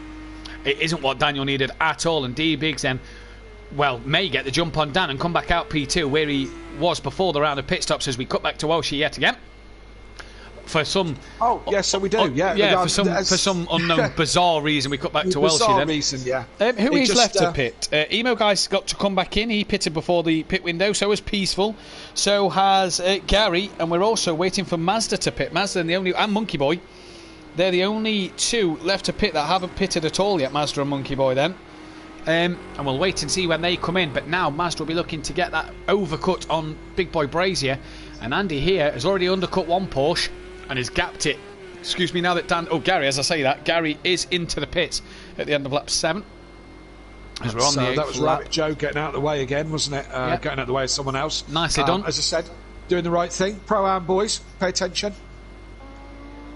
Big Boy Brazier here then, back down in P5. He's 5 seconds off of Dan, and he was about 5 seconds off of Dan before the round of pit stops. So he's come out pretty much at the same gap. Doesn't seem to have lost too much pace as Big Boy Brazier. His teammate currently running P15 at the moment. We are expecting Peaceful back into the pits, so Liam will be looking to gain some more points. And I know Liam's been looking forward to this, put in a lot of time and a lot of practice into this one. In fact, did the whole 24-hour in the Audis to make sure that that was the car that he wanted to run in with Big Boy Brazier. So let's see what he can do going into race 2. A lot of people was impressed with his pace at the practice sessions last week, so it'll be interesting to see what Liam's got in the locker. Now, D Biggs has pulled the trigger of the pit stop. Then, at the end of lap 8, let's keep an eye on Andy and the undercut. Mazda then inherits the race lead for the time being. Biggs into his box, stops Andy already at the chicane.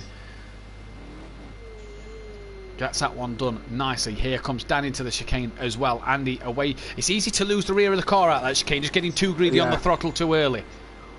Personally, I didn't have a problem there on that one, but I learned many years ago that that's a tricky one. It's been on all the racing games that I've ever driven. That's been a problem, but it wasn't a problem last night. I gave it the respect it needed. Well, there is D Biggs coming out the pit lane now. Look at the gap Andy has got. 3 seconds. Yeah, I mean, unless D Biggs had a couple of slow laps, which we don't think he did. We know Dan had a bit of rub on the wall, but doesn't seem to be giving him too much trouble, so hopefully he hasn't got too much damage. But D Biggs, we don't think, had any problems. So yeah, Andy's flying, and the undercut certainly worked a treat for him. It really has. There is Big Boy Brazier in the background then. He was 25 seconds off the race leader Mazda. So we'll have to see on Mazda's pace. Keep an eye on Mazda's pace to Jamie's pace in regards of them two having a little battle. Monkey Boy in the background as well. He's yet to pit. So we do expect Phil to regain P6 at the moment. The gap looks around 17 seconds between Monkey Boy and Phil. So we are expecting Phil to regain that P6. And Emo Guy's still yet to redo his pit stop as his Peaceful Explosion. Bar that, it's just Monkey Boy and Mazda left to come into the pits, as here comes Little Leach again. He's out for damage. The Leachy Legends not having the start to their season. Oh yes, look at that. Even more for Porsche to do. Yeah, that one's 6 inches shorter than the standard one. The Leachy Legends not having the start to their defence that they'd have wanted here. No, absolutely. They're certainly going to be on the back foot going into the next race. Look, Kelly, look at these mechanics. It's brand new. Again, nice to see Daft Punk back together and working the pit crew. Or working. I wouldn't say working. Nice to see Daft Punk back together and standing around in the pit lane. Right, interesting thing here. Little Leach is out the pits. Looking back at the track map as we was then, Welshie and Keegs was just coming through the final chicane. So will Keegs get past him, and will Welshie as well? There is Welshie. So Little Leach is just at pit exit now, going round turn 1. So Keegs has got past him, but I think Welshie may have missed out. Little Leach is out the pits.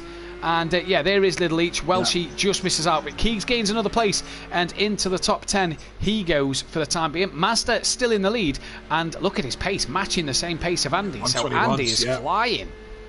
Yeah, 121.0 for Andy, 121.0. Oh no, 220. 220 for Andy. Wow. 220. Yeah, I keep saying 1. Sorry. Yeah, it's dead. 220. Yeah, I get what you mean. It's very normally you don't think of a lap being 2 minutes long, but yeah. Andy then 2 minute 20 a lap. Dan was 2 seconds slower, or 1.5 seconds slower, should I say, than Andy that lap. End of lap 9, Monkey Boy into the pits then. So he's pitted for his mandatory pit stop, just waiting Emo Guy, Peaceful and Mazda then into the pits. Mazda's gap to Jamie's gone up a little bit, so I'm just wondering if Mazda's been able to pump these laps in, and is he going for the longest in pit at the very end to maybe jump Jamie at the end? Monkey Boy has been passed by Phil as we expected. Can Emo Guy get the job on Monkey Boy as well? I'm not too sure about that, but the Porsches here have lost a lot of ground to the Ginetta. That is the biggest story so far. Yeah, the biggest story indeed. The Ginetta is absolutely flying. Well, certainly in the hands of Andy. I don't know I mean, remembering Andy put a lot of time in on it on the 24-hour. He drove. Oh, what did he drove nearly 12 hours straight on the on the daytime on the second half of it for sure. So he's had a lot of time behind the wheel of this Ginetta, and he's making good use of it now. If you haven't seen the 24, if you're just coming back to Simplay, because we haven't had a Simplay event since the 24, have we? We had the practice event, but we had the practice event last night, but yeah. Yeah, so if you're just back to Simplay or you're new and you haven't seen the 24-hour that we did a couple of weeks ago, 24-hour for charity, we raised 1,330 something pounds. 1,333, I do believe it was. For cancer research, and absolutely fantastic day. We were all hanging out of our backsides by the end of it, but absolutely fantastic to raise that kind of money. And once again, we said it all the way through, and I'll keep saying it. Thank you to everyone who was involved and raised that money. And I'm sure we'll do something else. Maybe the Matt Duffin appeal next time. We'll see. But certainly big thanks to everyone. If you hadn't had a chance to look at that, it's all on the YouTube channel here on Simplay's YouTube channel, so take a look when you get a chance. Indeed, take a look when you get a chance. It was a brilliant event, brilliant night. Thank you to The Wall, who was the man who hit that £1,000 mark. Thank you to this man's teammate, Gary131, who said if me and Kelly could do the whole 24 hours of commentary, obviously Kelly was in and off the wheel of racing, he donated an extra £40 and he stuck to his word. So big thanks to Gary131 as well. Peaceful has come in then for his mandatory stop and has got that done. And he's only 5 seconds off the back of that Bozzy boy, who isn't far off the back of his old teammate, Rabbit Joe. So can there be a fight between the back three positions in this one? Little Leach on the back of Keegs and Porsche versus Mercedes. Leachy Legends versus Simplay Racing already in this one. Master still leads this race. Now his gap to Jamie, keep an eye on that one. Still around the 26-second mark. So we'll see what happens at the moment. Best says how many laps it's 14-lap race. We're on lap 10 of 14. Is Dan faster than Biggs? Will there be team orders? They're about the same pace, Team Pro Laps. That's the interesting thing. Considering damage, that pit stop was rapid, says Aidan Bennett. Disco McDisco Face. Commentary is superb, lads. Top stuff. I like him. He seems come every week, Disco. Yeah, be here every Wednesday and Thursday night. We're here all the Thursday. time. In relation to Andy, did say his pace will get better. Mazda at this rate will get the jump on the Porsches, says Disco. So Disco reckons that Mazda's going to jump the two Porsches. Sutty, Akora, he says in the chat. P6, he's loving it. Yes, Sutty. Stop it, Sutty. Don't encourage him. What have I told you? Bad Sutty. Work, Sutty. I'm just going to start being fanatical about the car that I love best, which is Volkswagen. You're a Red Bull fan.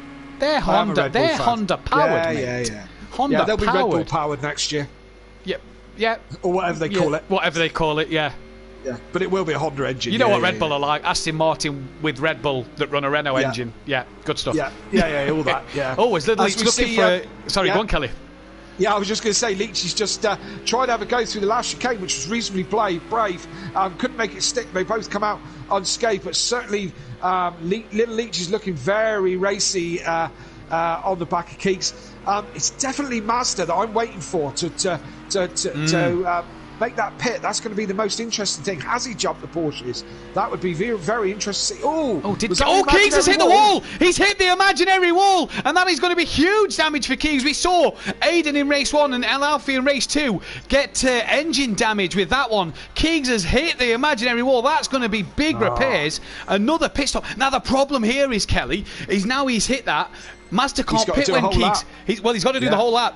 But you can't double stack your cars like on Formula 1 and on other games. So, because they're teams, they can't pit at the same time. They can't double stack. Mazda has got to get in them before Keegs if he's going to have that chance of winning the race. There's Welshie. It cuts to him as he's really, really struggling at the top of Radion tonight. I think every time we've seen Welshie spin, it's been at Radion. Look at Keegs. He is really sort of crabbing down the back straight. Dan has lost a lot of time to D-Biggs here, and Keegs letting D-Biggs through. As Dan, or D-Biggs came out in front of him, didn't he? But D-Biggs is pulling away from Dan. I'm wondering if Dan is just suffering with damage from that hit on the wall. He's just carrying a bit of damage, I feel. But hey, if he can still put it up near the front with a bit of damage, then damage limitation. Well, the thing to keep our eyes on, according to Disco, he reckons that Mazda jump both Porsches. Hey, we're going to wait and see and find out, because Mazda's got to pit at the end of this lap or the end of the next lap.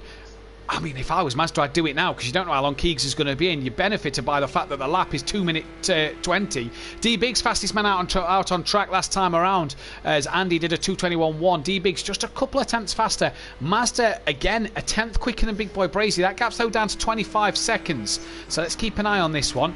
Emo guy, who still is to pit again, otherwise possibly could face penalty here, due to the new rules that come in to stop drivers taking advantage of an early pit stop with...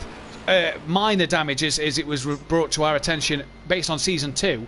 Emo guy still to pit again, and that's a shame, as he is only 4 seconds off the back of the Acura, but has to pit again or will face penalty, like Don did last night, which a penalty will be revealed soon on the Facebook group, where the drivers are able to see the penalties go up.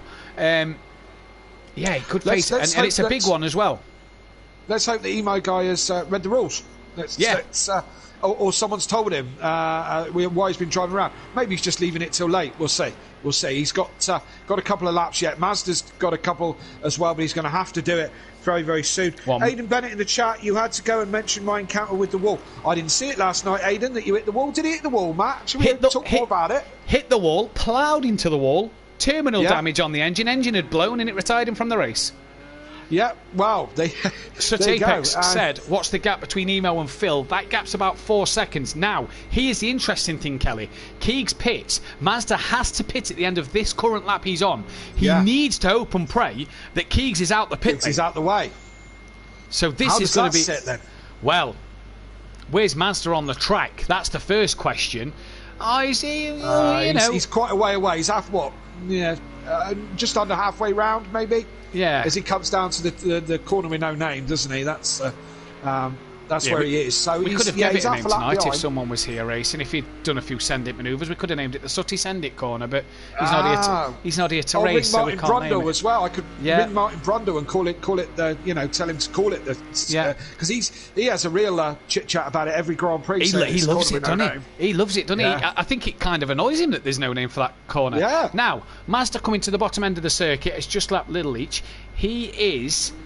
Now, where is he? Yes, he's just coming to the bottom part of the circuit, Sector 2. Keegs is still in the pits. Now, the blue dot on your track map that you can see is stationary in the pit lane. There's a car going past it now. That is Keegs. The minute that starts moving, Mazda can pit. I think they've timed this horribly. I think Mazda should have pitted last lap. I think they've timed this absolutely horrendously here. Well, you would like to hope that they're in a party chat together. Wow. If they're in a group chat together, they may not understand it. But Mazda's got to come in. He's going to have to come in. Otherwise, he's going to take a penalty after the race. And we don't want to see someone come across the line and then have a penalty. So now watch this. Watch this. Yes. He's got to pit. He's got no choice but to pit. But Keegs is still stationary. This could mean Mazda's going to get disqualified from the race. This could only make him do a drive-through. This has ruined the Simplay racing tactic already. Has Keegs pulled away? Oh, brilliant! Oh, he has. Yes, he has. Get on. Mazda, you lucky boy. Although the pit crew... they're in and out. They're gone. Well, I'm not sure. That was a stop, wasn't it? That's a stop. He stopped in the pits. Otherwise, the game will disqualify him when he crosses the line. He's crossed the line, start lap 14, and he's still going. He hasn't done the Porsches like Disco said he would, but what a pit stop! Or has he? Oh, no, wait, hang on, no, he's done D Biggs. That's D Biggs. Where's Dan? No, Dan's there. That's not Mazda. That's Keegs. There's D Biggs. Mazda's there. Mazda's done Jamie. He's done Jamie. So the gap was big enough to Jamie Brazier. But what a stop! The Mercedes, the Simplay Racing crew could not have timed that any better. But at the moment, I tell you what, we're celebrating Andy here. The Ginetta on its debut looks like it's going to win the race. Absolutely, this certainly does, and that's a shock for me. Now, Emo Guy's not yet pitted. This could mean penalty coming his way in terms of that one, as he's started the last lap. So that will mean that'll be. I think you and the steward staff will have to come up with a standard penalty for missing that pit stop. So that's 2 for 2, isn't it? Two meetings, twice it's happened. So now look how long that pit stop was. Keegs has now dropped to P15. So he has lost a lot of time in the pits. But this man, on his debut, well, I say on his debut, this car on its debut in a Simplay race here, in terms of a full-on season, not in terms of like the 24-hour that we've seen it make. Its debut in the seasons, 5-6 seconds in front of D Biggs. It has been the car of choice at the moment. And he's still going quicker. Yeah, he's great. Is that Little Leach? Little Leach had a problem there. Oh, Gary. Gary's disconnected. Now he's got over the race. Oh, what's happened there? Gary's disconnected then. Now he got over the race distance, so will score points for 14th place. So don't be afraid, he will still score points, but a disconnection, that's not what Gary will want. He will be able to qualify for race 2, but this man here, this is the talking point so far this season already. The Ginetta on its debut, Sutty said, all mid-season, imagine if the Ginetta wins a race. Imagine if I won a race in the Jetta. Well, you haven't. This man has. Andy is going to take a win in the Ginetta. He's done it in style. Excellent. What a job from him. Little Each crosses the line a lap down in P9. It's going to be D Biggs to have a great start for Shake and Bake Motorsport second. Dan's going to cross the line third. Is it going to be Mazda to hang on for P4? No! It's him and Jamie! Now Jamie's going slow. What's Jamie doing? Why did he do that? Now, has Jamie gone for a late lunge on Mazda at the chicane, but Mazda will cross the line fourth, Jamie fifth. Now, will that be a steward's inquiry? Jamie did give the place back, so we'll have to look at that one. Now, here's another good talking point of this race. He's bringing it home in P6! Yes, boy! We knew it was reliable enough, and I may have said it before, and I'm going to say it again. The sun shines on a dog's arse some days. It does. And look at the thumbs up on the roof. It's gave you its word that it's going to do well. Emo Guy will cross the line P7, but pending a investigation at the end of this race. Monkey Boy back in the Pro Group after winning the Pro-Am. Looks like he's set to take a P8. And we've not seen the Mercs do very well. Keys hitting the wall, peaceful early damage. Monkey Boy looks like he's had pace, but has he been involved in a few incidents? Monkey Boy then will cross the line at P8. Little Leach has already crossed it a lap down in P9. Welsh, as the camera will pan to him every time at the top of Radion. He's already crossed the lines. That's a P10 for Welshie. Good start to his season. Rabbit Joe, his teammate, looks like he's going to get a P11. That Bozzy boy got caught up in an incident early doors. He looks like he's going to cross the line P12, and Peaceful then P13. Gary as well, disconnection late on in that race, still scores a point, or 2 points should I say, as he was... points all the way down to 15th, am I right in saying? Points all the way down to 15th, yep. Down to 1 for 15th place, but obviously you have to complete 3/4 race distance, and Gary was well over that. I think he was only a lap down, and obviously lap 11 is the limit before disconnections. P4 crosses line P13. So there you go then. Who takes the fastest lap to get the extra point? I wouldn't put it past the Ginetta, you know. 220.6 for Andy. I could well be. Yeah, 220.6 for Andy then. So yeah, Andy, fastest fastest Andy lap. in the Ginetta. So what a start. So don't forget, guys, for race 2, drivers 1 to 7 cannot qualify for that one. So Andy D Biggs on Orthodubs, Mazda, Big Boy Brazier, Phil and Emo Guy cannot qualify for race 2. The bottom half of the field all can. We're going to be right back after a very short break. Guys, don't go anywhere.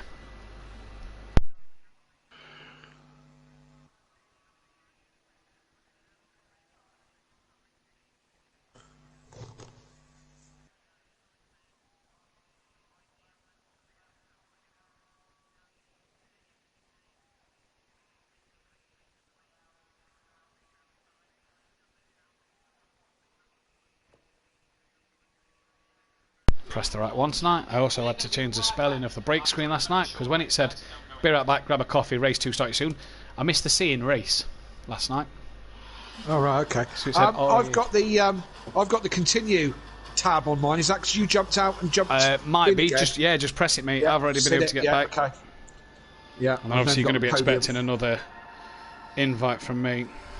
Yeah.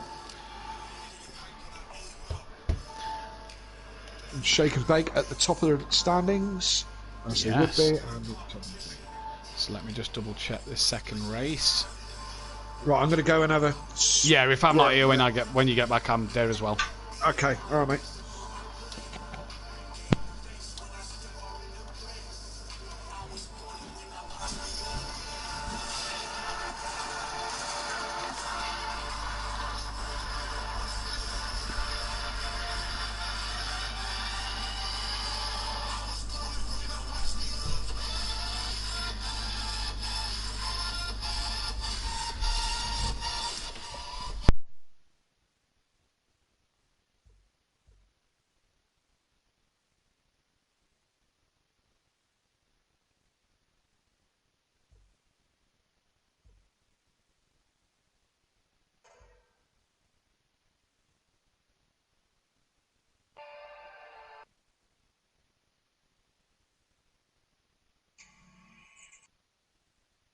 Alright, guys.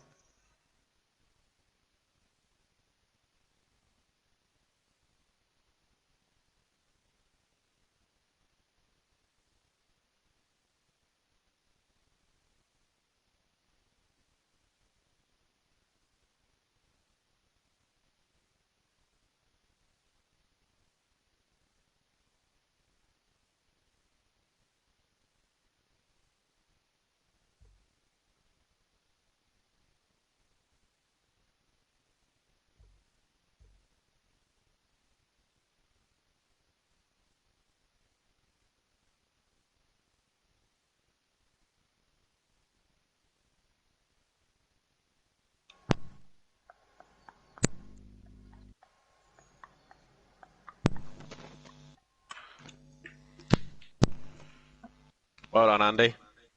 Cheers, then. Yeah, well done, Andy. That first stint was all about, I wanted to make sure I didn't get too close to the back of the EV because I didn't want to get any front end, I don't want to lose any front end grip. I didn't want to get too close and start fighting. I just knew I needed to come in early. But it was good at the start. You two had good pace at the start. Yes, Dad? Do you wish you'd picked the Janetta? No. Fair enough. Mate, I've got to give it to Andy. Me and D Biggs were sat there like, how the hell has he done that? How the hell has he done a 218 in a Janetta? Oh, I got a toe off of Ian. Ian gave me a toe down the camel straight. He gave me 6/10. I can do a 218, but I can't. That 218 dead in practice was with a massive toe. I was going to say, your qualifying wasn't as good. I don't think you got that toe, did you? No, we meant to, and then I got round last horse, and Ian was just sat stationary, and I was like, well, okay, let's leave it then. Did enough to get pole, though. Yeah, just about. Good race. Good race. Absolutely. It was a good race. It was close as well. D Biggs was, you were closing in on me right at the end there. You were gaining quite a bit. Yeah. Did you have damage when you run down the wall, Dad? Yeah. Yeah. Yeah, we thought so. Lap out the pits, wasn't it? Coming through out at Ponchemont. It was just before the bus stop. Just before the bus stop. I had a big wiggle. I had a big snap of oversteer. Countered it, and it smacked into the wall. And I was like, oh no, I said to D-Biggs, I was like, oh no, I got damage. I was trying to stick with Andy. I knew that the first couple of laps, I needed to get past you and stay at least with you so I could get the slipstream down the Camel Straight. Because that Ginetta is... Big's in here. Yeah. Dom, if you're there, mate, you just need to join the session. Yeah, well done, Andy. Well done. Cheers, mate. Good win. This car's an absolute beast in the middle part of the lap, in the twisty section. Did you see the Cora got P6? Nobody cares. Yeah. He must wish he was racing tonight. Phil loves it. Question: who's Disco McDisco face? He's Disco. You know Disco Giraffe? Do you remember him? Nope. Only Disco I know is Disco Stew. Disco runs GTE lobbies on Project. He's actually really clean. Right. He's joined our GT3 league and he wants to join. Yeah, he was messaging me earlier, and I will say, quick? He would be a bit of a mismatch for Pro-Am, in all honesty. Yeah, he's good. We don't want him. We don't want him in Pro-Am. From what we was talking about earlier, yeah, he sounds like a mismatch. Just chat quickly. Well done, Andy. Nice. Monkey Boy, the cart in front. Hey, Dom, you there? Happy with 6. Yeah, just you need to join the session. Ironbury Racing, well done, Andy. Sorry, Maz. Went for the switchback and didn't really work. Yep, Jamie twatted Mazda then. That's apparent. Yes. Yeah, on that last one, yeah. Yeah. That's why Jamie's let him through then. I'm glad. I saw those two come in, I was like, ah! Oh, Mazda nearly got disqualified from that race. Why? Oh, fuck. Keegs hit that invisible wall. Yeah. And pitted on lap 12. And it meant Mazda had to pit lap 13. Keegs only just left his pit box as Mazda come into the pit lane. Oh my god. So it would have meant that Mazda would have done a drive-through and got disqualified as he crossed the line for not pitting. That would have been a great start. Oh, imagine it. Imagine it. Gary had a poor start. Yeah. Class of 97 tied with Shake and Bake in the constructors already. Tied? No way. Yeah, Andy 26 points, Emo Guy 9, and then used to got 20 and 15. He got a bit of damage early on as well. He had to come in the pits. Yeah, he's going to take a penalty though, isn't he? Gary's got 2 points. Why is that not counted Master of Keegs' points? Because he had yeah, we changed rules because of people. We found out was taking advantage of the rule. It's hard to enforce it, isn't it? Because it's people are just coming in with 10 damage or whatever. We think Sutty did it a bit. If we're not going to lie, we think Sutty did it a bit last season. Why is that now? Why is that not Gev? We're not qualifying, are we? No, totally can't qualify. It's dry as well, isn't it? Oh, Kieran, you said this was fucking sorted, you penis. Hopefully we're not on stream. No, we're not. Earlier on, we could actually hear you, but when it was on the engine speed. Luckily, we didn't bitch about anybody. Thank God. Yeah. Why has Mazda had a change of manufacturer penalty? That's not right at all. Mazda's not changed car yet. Why has Kieran put that in? What a penis. Right. Right, we're going to go back live.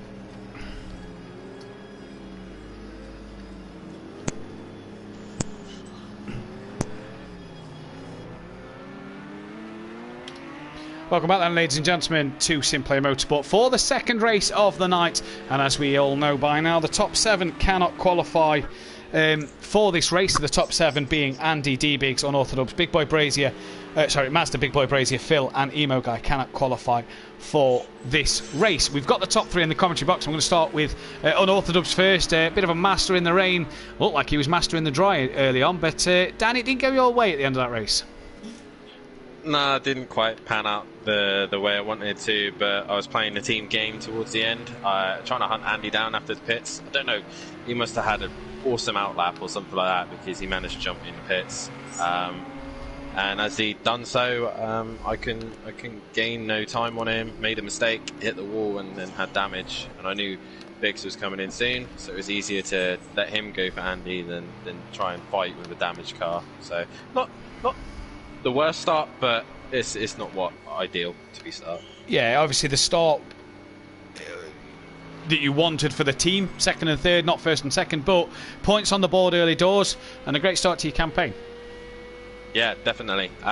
sat there, like I said, we were I'm and ahhing about trying to chase down Andy, but it got to a point where this season is going to be consistency, and points are more important. So for the damage that I had sustained, I think it was just better for me to just sit in third and cover whatever Jamie and Mazda had coming towards us. But so far so good for the Constructors campaign. Now a bit of rain around, the forecast tells us. Bit of the rain master. Are we going to see the old unorthodox magic race 2? Depends how heavy it comes down. If it comes down fairly heavy, then possibly. If it's only a light sprinkle, then maybe not. But we'll see what happens. Spa's known for being a tricky race, especially in the wet. So best see what the conditions throw at us and go from there. Well, best luck, mate. We'll let you go back to your car. Yeah. Oh, sorry, Kelly. Anything? Yeah. Oh, no, I was just gonna pat down on the back really and say 2 Simplay meetings started, and a Davis on the podium in each one. Well done, Dan. Yeah, congratulations to you and Team Prolapse for scoring their first podium. Well, let's try and do it every meeting, shall we? Try and put Davis on the podium everywhere. We'll give it a go, definitely. Absolutely. Well done. Good luck in the next race, Dan. Thank you. Cheers. Dom as well. D Biggs in the chat. Good second place for yourself again. Good team points on the board. Again, yourself just didn't seem to be able to catch the Ginetta. No, the start end of the straight, that was a bit of teamwork there. I held up Andy and let Dan go through, and then it was just a case of me sticking on the tail of him and pulling away, which we did to a point, but Andy was just banging in the laps consistently.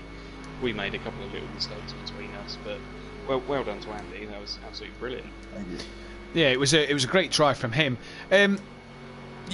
Keeping in the Porsche, keep same livery, same team name, obviously getting the acquisition of Dan into the team for this year. You've got to be confident at looking at your chances this year, not as a team but as a driver as well, at looking at a championship.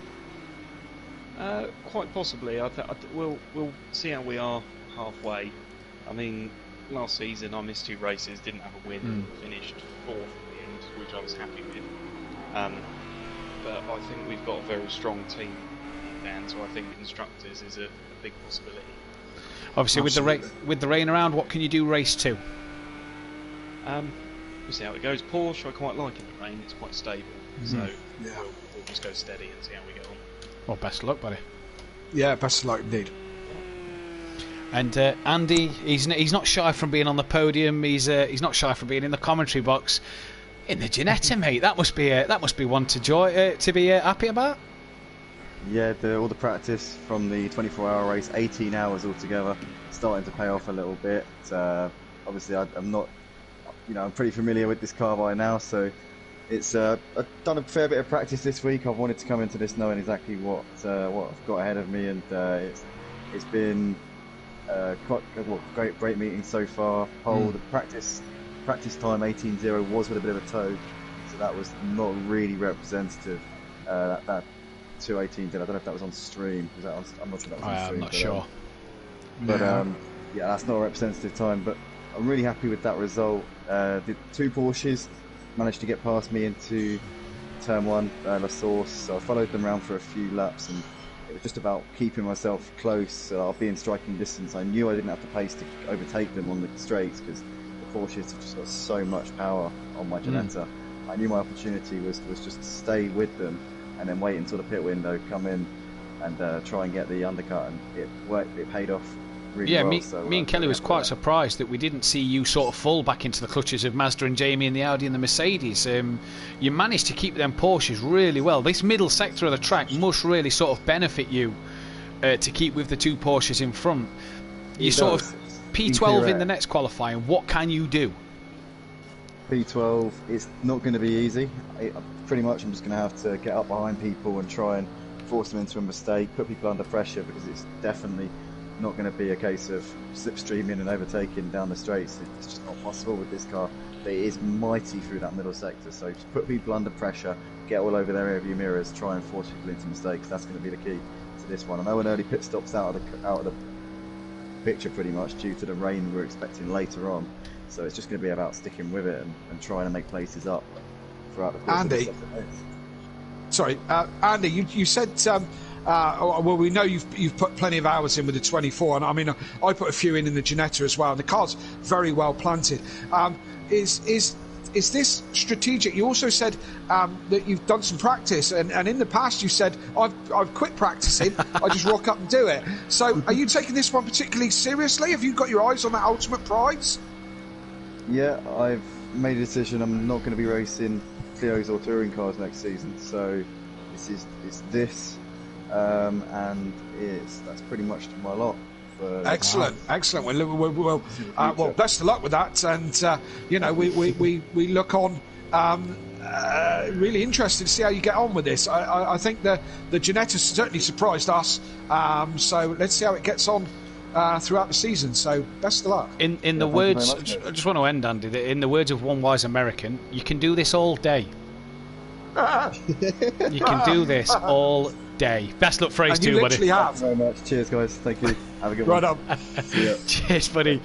Peaceful Explosion here then, or as we like to call him, on board as he goes up Eau Rouge. I don't want to jinx him as he's going up there. He had a bit of a slide. Oh dear. I hate talking about him because he just seems to mess up.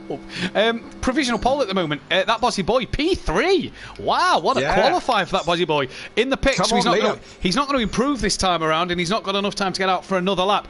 Now, Gary P6. He is struggling at the moment. As he's just gone third. He's just gone third. Just gone third.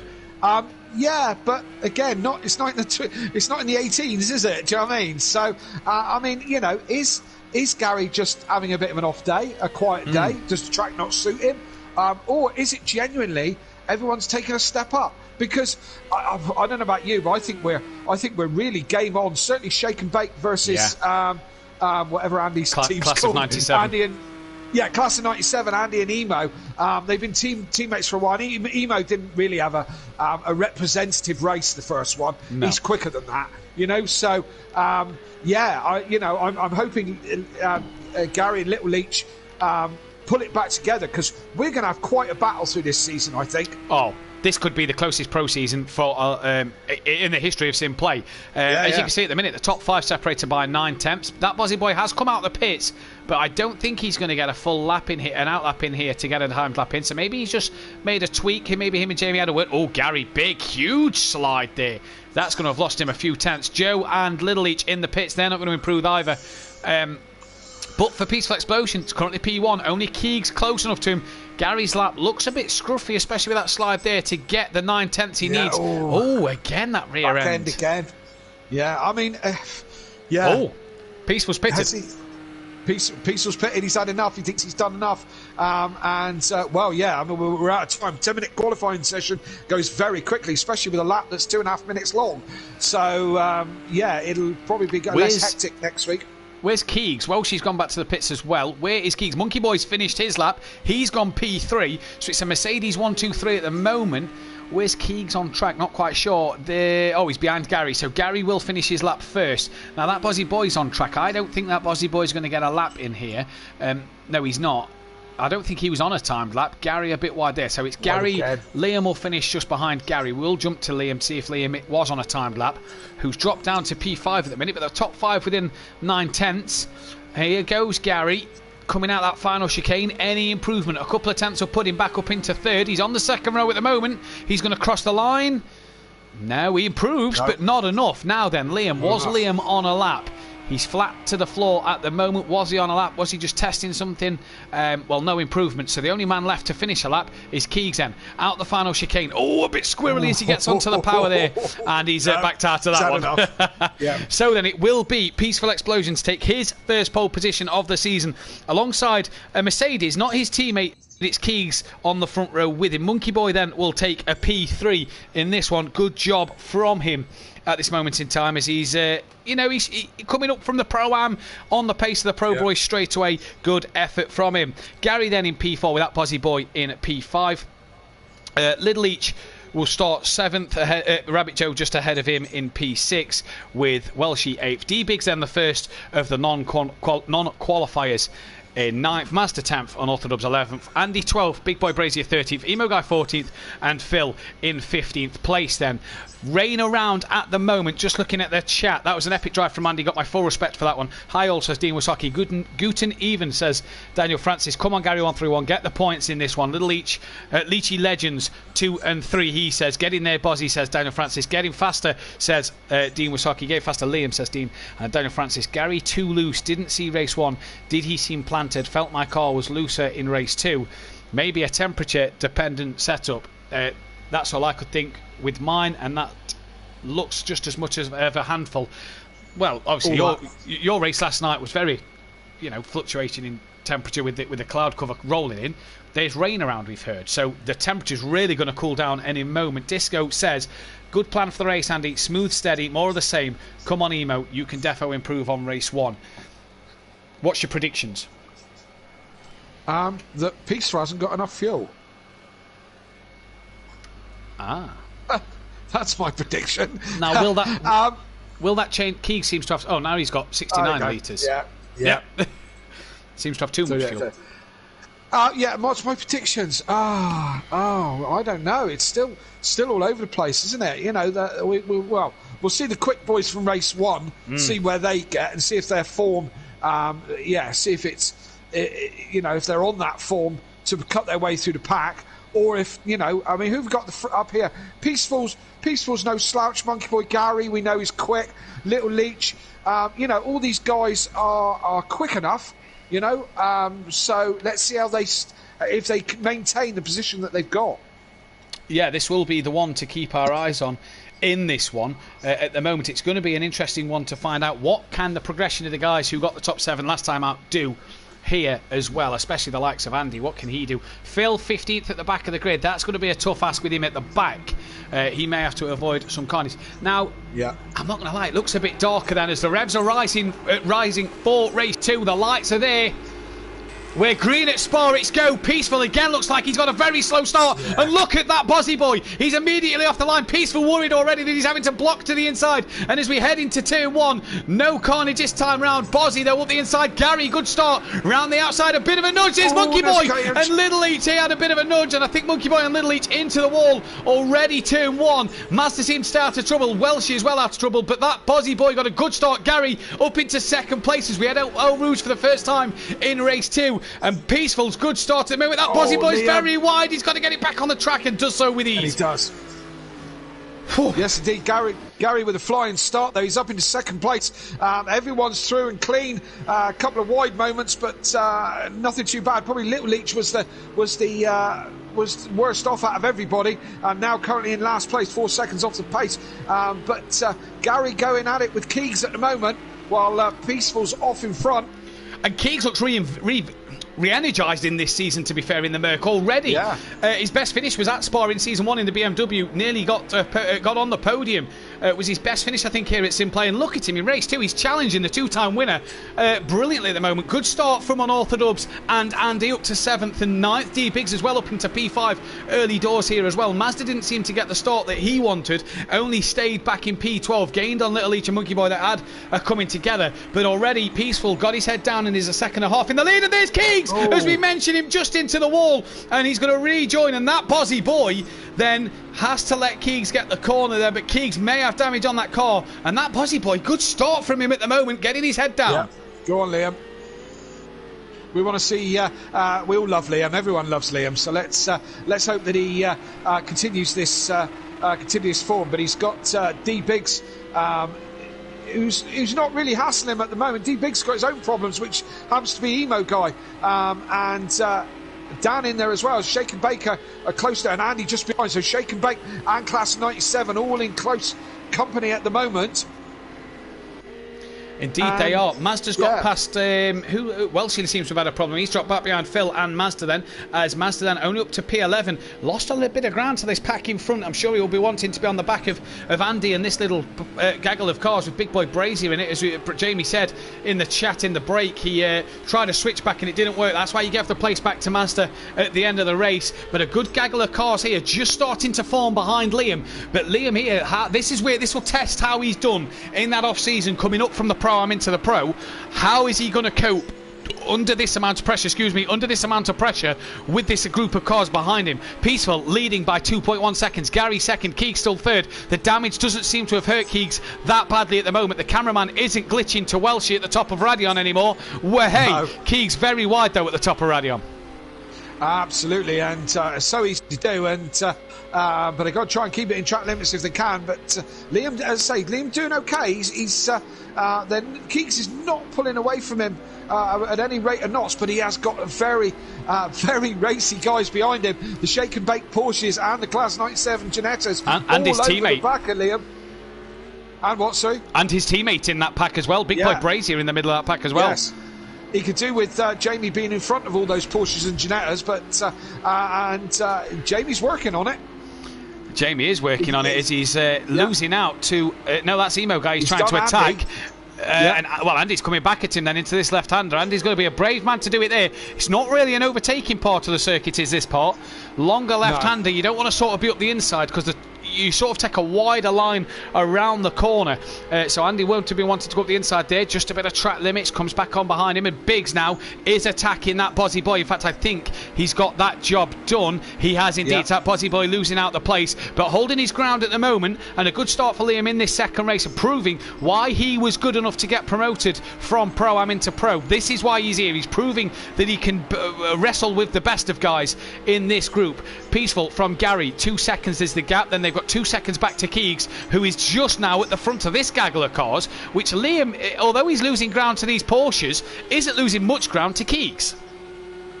No, he's no, and Emo going very, Emo glitching all over the place. As we're on board with Liam as he tries to go in deep. That was Emo into the back of Dan, that was. Yeah, that looked to be the case. That Bozzy Boy went a bit wide. It looked like that Bozzy Boy was trying to overtake Dan round the outside, and then you just see a Porsche bouncing across your screen. Looked like he had a tap from Emo Guy. Master and Phil have both cleared Rabbit Joe. They're now going to be on the back of Dan sooner than later. Big Boy Brazier trying to attack Andy, who's finally got past him. They've both got past Emo Guy. You saw Dan giving a bit of a flash there to Emo Guy, probably saying, hey man, what was that all about? Yeah, what was that all about, sort of thing. I think Emo missed his braking completely overshot the bus stop chicane and took Dan out. So understandably, Dan's a little bit upset about that one. Now we're at lap 3 as well, Kelly. Pit window open. Welshie's in the pits. Now, is that going to pay out? We know rain is coming around. Is that going to pay out? Here is Bozzy Boy with Andy and his teammate right behind him, and he's going to cover that inside line. Can he help his teammate here just get in front? We've got like a 3-team battle. Class 97, Iron Brew Racing, and Shake and Bake, although one of the Shake and Bake boys is gone. And Liam here, I've got to tip my hat to Liam here, doing a stellar job to keep these guys behind him, and there's one of the Ginettas, and that's in the wall. Which one is it? And that is Emo Guy. Emo, yeah, absolutely. Emo Guy in the wall. Doesn't seem to be on top of that Ginetta like Andy, does he? No. He seems to be fair, Andy did spend 18 hours driving it, as he goes a little bit wide, and that brings Dan back into play as well. Ian's got away with it again, to be fair. He hasn't lost any places with that bit of contact with the wall, but has he got damage, of course? Well, this is the big question. You see Mazda in the background, I'm sure would love to be on the back of this pack here, fighting for some places. Mazda texts me in the break in a typical Mazda fashion. Is it bad that I missed the BMW, he said. As then Liam leading his teammate at the moment in time. Keegs doing a stellar job, still P3. He's not got D-Biggs on the back of him just yet, although that's within half a second. But look at this. Audi, Ginetta, Porsche, Ginetta just in the background as well. 3 different teams here and one Pro-Am driver. Is that a team switch? Is that Liam letting the quicker teammate through? Job done for Jamie Brazier, although he's very, very wide, as is Dan there. And we saw Dan earlier on in race 1. You've got to be careful going wide there. Now Andy looking up the inside of that Bozzy Boy into the chicane. Doesn't get the move done, and Dan's having a look around the outside. And as he muscled his way past, he's muscled his way side by side. A bit of a twitch from Andy coming out of the chicane, and a great move around the outside from Dan at the first part of the chicane. Dan up to P7. Yes, indeed. Dan will be wanting to move forward as quick as possible. We're going to want to clear Liam. Jamie won't be quite so easy. But Liam doing a stellar job in that Audi, or Audi as he calls it. Aldi, yep. The supermarket trolley. One's a supermarket, one's a car. He's brilliant, isn't he? He's brilliant. Puts a smile on your face. And he's golden. I tell you what, I don't think Dan will be frustrated sat behind Liam here. I think he'll be more sort of loving the fact that Liam's doing such a good job. D Biggs further forward is gaining on the back of Keegs. Now Keegs isn't too far off the back of Gary and hasn't lost that much time to Gary here. He was 3 tenths quicker than the leader and 2 tenths slower than Gary, so not losing a lot of time here. But it's really this battle between that Bozzy boy, Big Boy Brazier, Dan and Andy, and Jamie's not pulled away from Liam as quick as I thought. And there's the race one winner, Andy.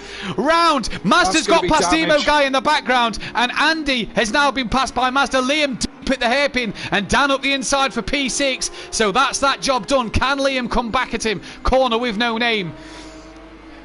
Liam here, yeah, I tell you, he's really impressing me in this race. Maturity being shown from the step up. Absolutely, yeah. Liam driving well, for sure. We'll see how that continues as we go on through this race and on through the season. Emo Guy obviously not got too much damage after his little incident. Andy, again, did they make these Ginettas tough? I mean, Andy had a proper clap with the wall, but he seems to be... keep it moving forward at a reasonable pace. So, you know, yeah, do they make... I mean, Ginetta's all fiberglass. I'm surprised it hasn't just disintegrated, you know, but... you know, being that I am actually a fan of fiberglass, but that's another story anyway. But yeah, it seems to be reasonably tough, doesn't it? It does seem to be reasonably tough at the moment, and so far so good if you are the Ginetta team. But if you're the Shake and Bake team, you're loving it even more. Iron Brew Racing scoring well in this one as well. Dan very wide again there. You've seen a lot of drivers go wide there. Liam just starting to be dropped a little bit now as D Biggs is really putting the pressure on Keegs here as we enter the fifth lap of this race. Keegs just coming under a bit of pressure from D Biggs. Now this is the battle we're going to get. We've got all these teams here that are so close and competitive that are going to take points off each other in terms of that constructors battle. Simplay Racing, maybe not the best of races with a 4th and 14th in race 1, but they're looking good at the moment with a 3rd and an 8th so far.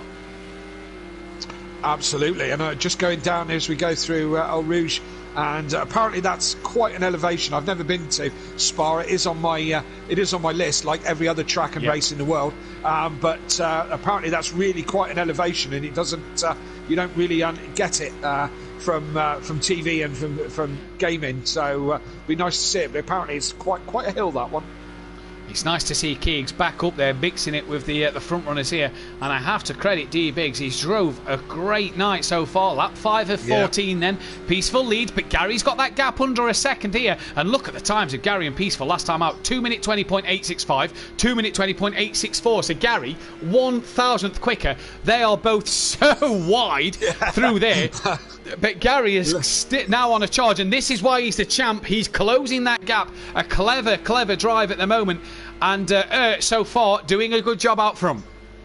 Absolutely, and we're seeing a bit of Gary's form now. We didn't see much of him in race 1 for one reason or another, but now we're starting to see... D Biggs is past Keegs. Yes, sorry, Kelly. And that's okay. D Biggs is on an absolute charge as well in that shake and bake Porsche. Dan on the back foot a little bit. He's got Jamie Brazier to try and catch and pass, which is no mean feat, to be fair, because Jamie is quick enough to keep Dan behind. So when's this rain going to come, and how's that going to mix things up in this race? That is the big question, isn't it? When is the rain coming? It is supposed to be on the way, so it is looking a bit darker out there, though, Kelly. A lot more drivers have their lights on. Yes, indeed. But how many of these drivers are thinking to themselves, let's just wait and see if, as and when this rain comes before they make any kind of pit stops?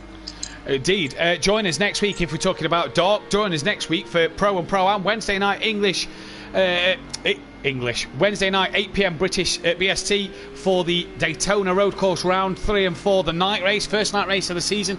It's like the Simplay version of Monaco is that one as well. She is back into the pits again, not the second race Welty would have wanted, as well as join us next Thursday night 8 p.m. BST for the Daytona round 3 and 4 as well.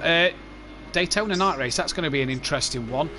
I didn't realise it was night, but there you go. I like that track. I like that track a lot. I don't know how well it's going to favour me, or the Porsches for that matter. I believe that I want to believe that the Mercs will be quick there, being it's mostly oval. Yes, night race Daytona. As look up front, Peaceful and Gary side by side into the chicane, into the S's, and Peaceful has to yield the place to Gary as Gary got his nose in front around the outside, and Gary showing why he's Mr. 2 times as he goes into the lead of this second race here at the minute. Nice clean overtaking there, and that's how we like to see it done, and that's how we need to have it done, Pro-Am boys. It was plenty of respect there, and Gary makes it stick, and he's into the lead. So Peaceful got it all to do now. Oh, where's he gone? Who? Oh, he's back. He just glitched out there for a second. Oh, right. No, he's falling down the order. Who is? It's just Peaceful. On my screen, he went second, third, fourth, second, third, second, fourth. He's still been there on my screen. Everything seems all right on my end. Hopefully no problems there then. But Gary at the minute leads from Peaceful.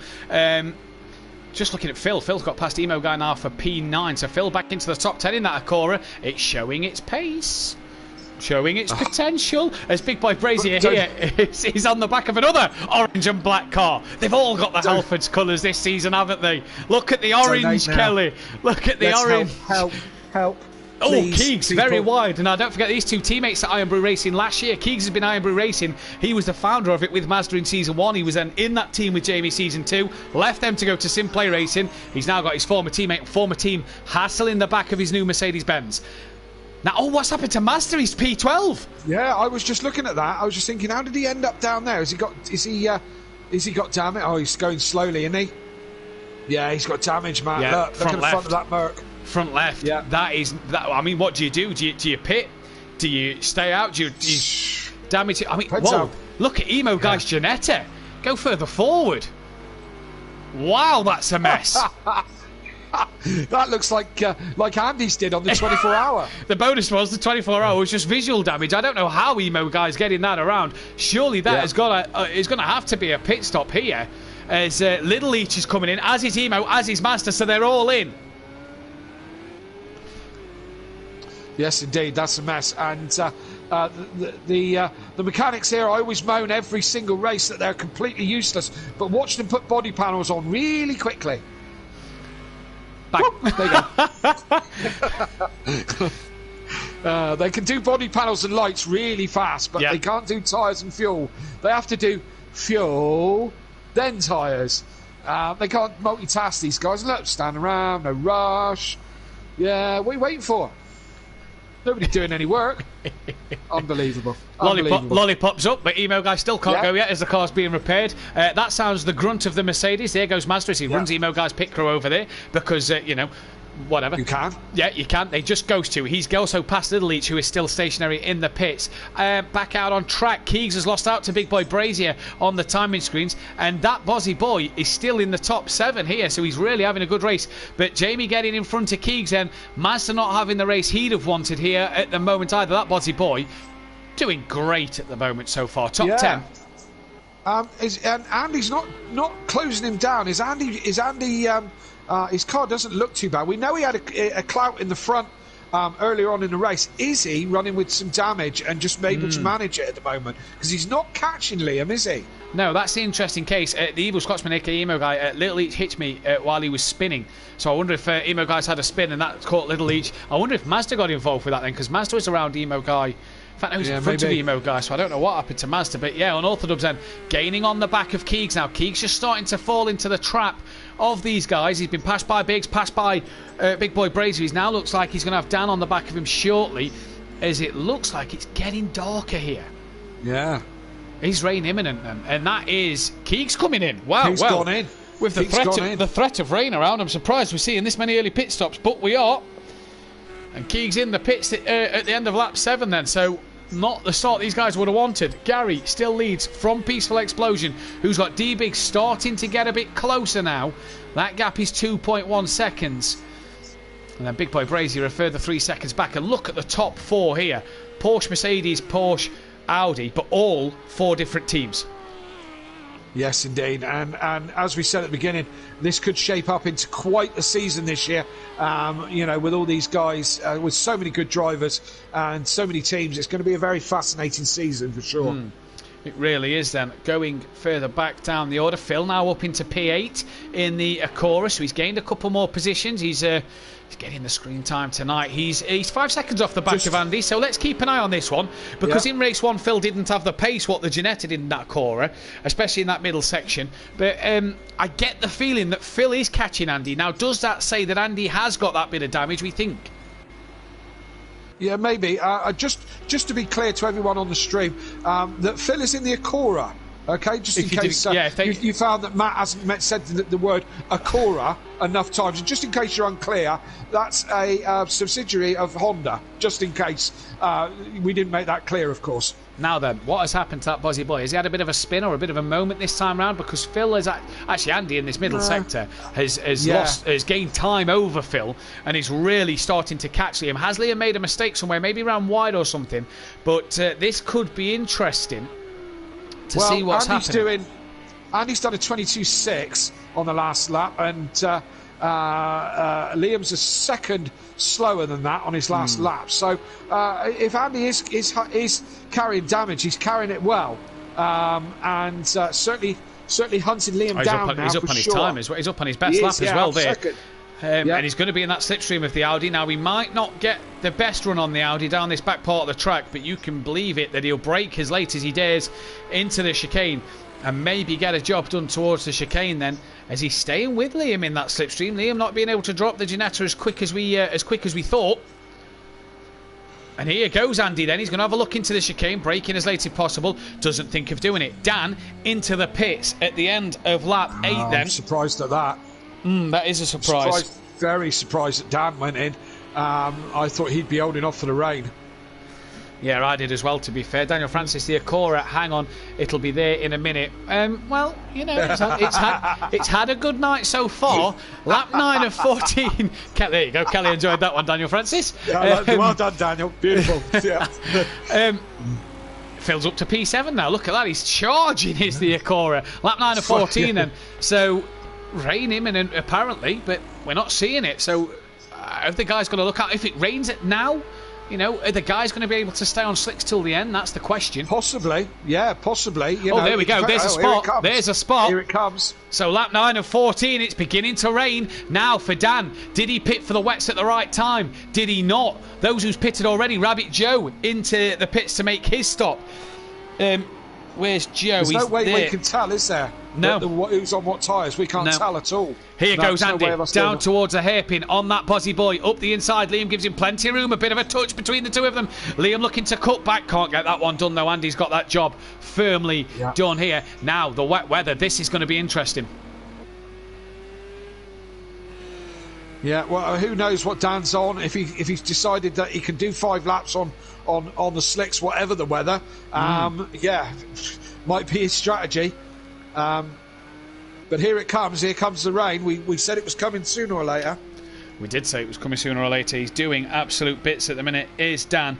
He's a master of the wet. So we'll have to see what he can do going forward in this race in terms of his pace and in terms of what trickery he pulls. Has he already gone onto the wet tyre in preparation? Joey's in the pit, so is Joe going to the wet tyre now? We'll have to wait and see. Everybody's pitted after the mandatory pit window, so that's good to see. But as we're on to lap 9 here, not wet enough for the tyres yet, says Daniel Francis. It'll be interesting to see who is diving in. Now, Peaceful, Biggs. Peaceful's gone in. D. Biggs has gone in. Gary stayed out. Gary stayed out, yes, absolutely. But both of these... in what does the GQ stand for? Did we go over that? GQ stands for getting quicker. Getting quicker, right you are. Okay. I'm sure we might have mentioned that, mightn't we? Yeah, we may have done. Now, maybe a change of tyres. Keep your eyes on Gary. Jamie as well has stayed out. He's allowed Liam to get the call on the pit stop. Now, that surprises me with Jamie being the lead car. But either way, Liam gets the pit stop first. Phil as well is into the pits in the Acura. Big Peaceful Explosion away ahead of D. Biggs then. Is he? Yes, he's passed him in the pits. Andy as well has stayed out. Now, has Andy pitted? No, Andy hasn't. No. Looking at the old Toy Story notebook, Andy has not pitted. The good old Toy Story notebook back for season 3. Now look at Dan here. Look at Dan. He's really caught up to the back of D Biggs, and in fact may have the run on Peaceful Explosion as they're coming out the pit lane. Dan is in second place, in potentially a net second place. Tuck's back in now, and that, if he is on the wet tyre, is what a strategy. Yes, indeed. His last lap was a 2:29. Oh, Peaceful! Oh, Peaceful's gone. Drops it at the top of the region to rally on. And he's had such a good race. Yes. Oh, God. So Dan is in front of his teammate. He cleared Peaceful as well. Mazda's back in the pits. Yeah. Yes, absolutely. Yeah, Mazda back in the pits. Is he changing to wets, or is he? Or has he got more damage, or both, for that matter? So, as Dan pulled a masterstroke and put the wets on a lap early, and made him work. His last lap was a 29. I mean, that's slow on dry pace, you know. But but if he's nursing wet tyres, Kelly, on a dry track while the rain hadn't came, then that's not a bad outlap. Mazda looks like he's coming out the pit. Him and Monkey Boy are trading places in the pits. They're both on their way out. Surely Gary's got to pit this lap. I mean, he's got to do his mandatory stop, but it's getting... Yeah. I mean, there's no spray from the car yet, so... No, not yet. It doesn't indicate that the track is wet enough. I suppose it's down to the driver's feel. Gary's coming in. He's in the pits. Now, this will be interesting. Will Dan... Because Dan did Peaceful... If Jamie changes tyres, which he's going to, isn't he? Probably, possibly. Yeah. Is Dan going to jump Gary for the lead? Well, this is going to be the interesting one. He is good in the wet. Jamie Brazier in the pits as well. Here comes Dan. He's just come off the bottom part of the track. Back. Peaceful down to 6th place, but how much damage has he got? Andy into the pits in the Ginetta as Top well. 3 in the pits. Yeah, so this is going to be interesting. So Dan, net... What on the road? That's the question. Well, we're about to see the spray now, look. Yeah, there is. From where we saw Gary just 15 seconds ago. I think Jamie's jumped Gary. I think Jamie's jumped Gary in the pits. Because Big Boy Brazier's in the lead. No, I think he's made his stop. He has. He's jumped Gary. Gary's had a long stop. I think Dan could jump Gary here, but has he done enough to jump Big Boy Brazier? This is the question. Gary has fell behind D Biggs as well. Where's Brazier? He's there. We saw Dan at this point last time around. That'll be the question. Jamie's away. Gary has been jumped by the Shake and Bake Porsches. Yes, indeed, and that, my friends, is the undercut, isn't it? Yeah. And Dan and D Biggs, have they both gone on the right tyres at the right time? And one of the fundamental rules of motorsport, be on the right tyres at the right time. And have they done that perfectly? And the question is, what's Jamie running? Yeah, Jamie seemed to have a quick stop. He was 5 seconds behind Gary, but he's jumped Gary by 5 seconds. That's a 10-second switch. There. Is Jamie on the right tyre? If that hasn't changed Jamie's tyres... Oh, Dan's had a bit of a mistake at the S's. No, that's Dan. allowed D-Big through. Now, Dan, has he burnt up his wet tyres before the track got wet enough? Because he looks all over the place. He looks slow. He's broken it, and he's damaged it by the looks of it. Is he damaged it very slowly? I think he's lost grip, Kelly. I think he's burnt his tyres up. I think he's pitted too early. Well, Gary's about to... Dan's almost defenceless to that, isn't he? Gary's driven around the outside of him there. He's damaged that. That's more than tyres, Matt, I think. I think he's damaged it. Where's he done that then? Because we didn't see him hit anything. The car looks in good nick. Yeah, but look, he can't keep it on the track. I don't think he's struggling. I think that's grip, Kelly. I think he's burnt his tyres out. Right, wow. Or did he pit for wets? Did he not think it was going to get this wet? Yeah, maybe he's still on the slicks. Who knows? Information that we don't have, but he's certainly moving very slowly. Yeah. We'll see in a minute if he comes back into the pits or not. But Jamie is away. Jamie is now 3 seconds from D Biggs and 5 seconds from Gary. So has Jamie pulled a masterstroke in whatever he's done? That is going to be the big question. 10-second swing over Gary and him in terms of the pit stops there. Jamie has pulled an absolute blinder at the minute. And has he done the right thing in terms of getting onto... Well, I mean, what has he done? What did Gary do different in his stop as Jamie comes into the chicane now? Looking back at that Bozzy boy, he's just behind Peaceful, who we believe has got some bad damage to the car after a big shunt with the wall. So Peaceful explosion here.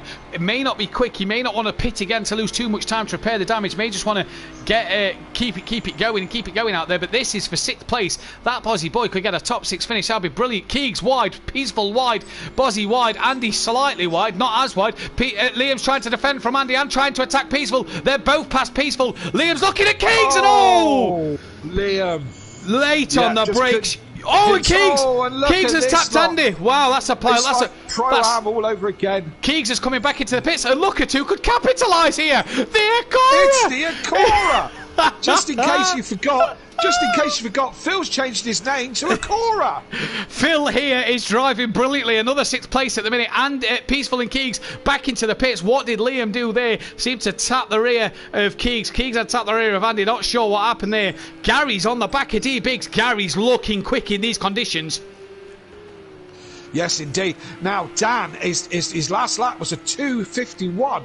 But behind him is Liam. And he's 9 seconds off the back of Dan and just been in a bit of a collision with everyone else. Did Dan pit? No, I don't recall seeing Dan in the pit. So has Dan pitted? He's trying to struggle this to the end, you know. I reckon he's trying to take this to the end. Well, and keep track position. With the incident of Keegs and Andy and everybody there, Liam, where's Liam? Liam's, it's 7 seconds behind. 6.3, in fact, the gap is 6.3. Yeah, but Liam's just been involved in that tussle that's happened. Phil is now on the back. Oh, sorry, Acora is now on the back of Liam. He's within the second anyway.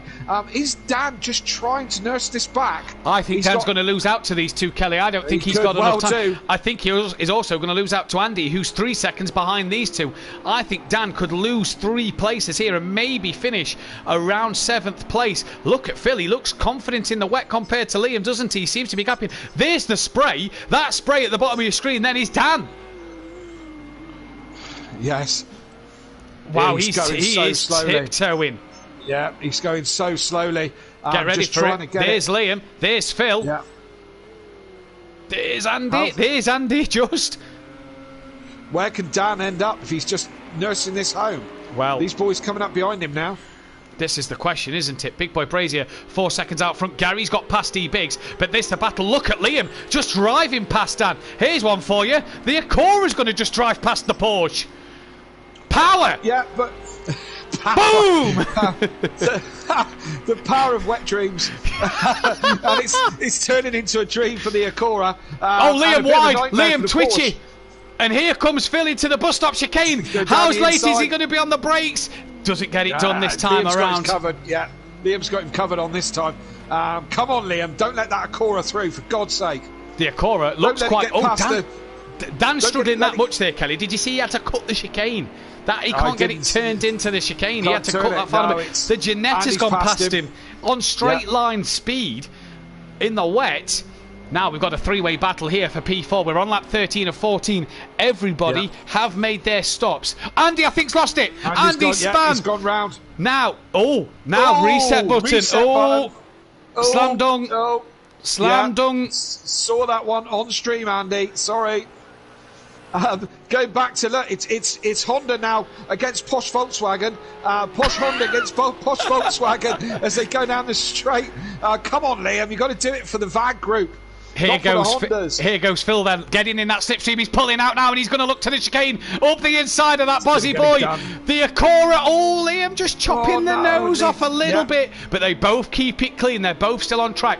Just to say, Gary 1.3 seconds quicker than Jamie last time around. With 2 laps left, Gary could be on the back of Jamie on the final lap of this race. Liam's wide. The Acora's through. P4 for Phil. Cracking drive by the Acora, and if Sutty's not watching, get on and watch it, because this could have been the best car choice since Andy and Emo Guy picked the Ginetta. Wow, steady on. But he certainly got it past the Posh Volkswagen. The dramas here at Simplay never seem to end here, but hats off to Liam. P5 on his second race in the Pro. What a drive that is. Dan here is 20 seconds ahead of Keegs with 2 laps left. I wouldn't. Well, you might I be able wouldn't to drag it question back. Keegs being on the back of Dan at the end of this race. On the back, maybe. Past, different question. We'll see. But, so, I mean, you know, how fortunes change, isn't it? Peaceful and Mazda, you know, way back in 9th and 10th at the moment. How fortunes change from the first race. And again, Andy back in 6th in that Ginetta. So it's certainly going to be interesting to see the point standings once it's all done and dusted and all shakes out. It's going to be interesting, isn't it? It's going to be very interesting. Gary's got past E-Biggs and has cleared him. The gap's still about 3.5 to Big Boy Brazier, so maybe he's not going to be on the back of him by the end of this race. They're coming around to the bus stop chicane at the minute, but Gary seems to have the measure of him in the wet. Here is Big Boy Brazier. Oh no, they're coming up El Rouge. Sorry, I'm looking at the wrong dots on the track map. So these have started the last lap then. Gary 1.2 quicker again on the last lap, but I don't think he's got enough 3 seconds to gain that time back. But it depends. We're in the wet. Anything can happen. Come on, Gary, hunt him down. I bet you can't guess who said that one. Yeah, that might be the guy I have to give up the number 1 place to. That might be. Big Boy Brazier here. Always second best. Always second best. Jamie here is about to put a lap on Rabbit Joe, it would seem, at the moment. And so far, so good. If you are Big Boy Brazier, what did you get? P5 in race 1 and on the podium race 2. It's not a bad start to your season. No, not bad at all. Yeah, good start. Yeah, am I right in saying... Oh, D-Biggs has had a spin. Yes, sorry, what was you going to say about the back markers? Oh, the quick, the Acura's coming. Hurry up. Get the very posh Volkswagen going again. Gary! Every time Gary's had a big spin, he's hit the wall hard. Huge Round spin. he goes. Dizzy as. That's because Beth, That's because Beth is any more? You're going to do another donut? Yeah. But Gary, has he got bitten out? Oh, look. D-Biggs is coming up behind him, but he may not. Gary might be able to just hold him off. Where's Jamie? Jamie's well away. A couple of corners. D-Biggs probably not close enough. Gary can probably cover him off on that one. So, I don't think there's any real harm done for Gary. What was you going to ask about the back markers? Yes, am I right in saying that the back markers do not have to get out of the way this year, or if they have to ever? But it's a bit like the world. It's a bit like the World Endurance Championship now, where the leader. We've had a lot of problems with back markers in the past, and us in the admin team decided to say that, you know what, if you're a lapped car, the leader has to pass you. That was the easiest way around it. I'm on to that. I'm in for that. To stop the leaders from moaning. But what we've got here then is Jamie Brazier's going to take the second race of the season. Good job from him. Gary looks like he's going to get himself on the podium for P2 after a spin. He's a bit twitchy out of final corner. Careful, D-Biggs is coming. Gary, though, takes P2. Good job from Gary already. In this first race of the season, Gary takes a P2. D-Biggs again on the podium, 3rd place this time around for him. So a good start to his season indeed. And this man, what a job. P6 in race 1. It's going to be a P4 in race 2. He's well in front of that Bozzy boy. It will take something dramatic from him here to lose that one. Now, good drive from Phil there. Absolutely. Great drive from Phil. We're not going to see Phil cross the line because we're going to jump back to that Bozzy boy who's under attack from Andy coming up to the final chicane. Phil, P4, great job. Liam's got to get this one done. Where's Andy? He's looking for the cutback. It's going to be a battle of power now. Andy's lost it. Andy dropping it out the chicane, and Liam's going to take a P5. What a drive from him. Andy then will come home for a P6. Oh, it's all dramas at the moment. Keegs did get Dan. Yeah, he has got Dan. Clearly. Comfortably, sorry.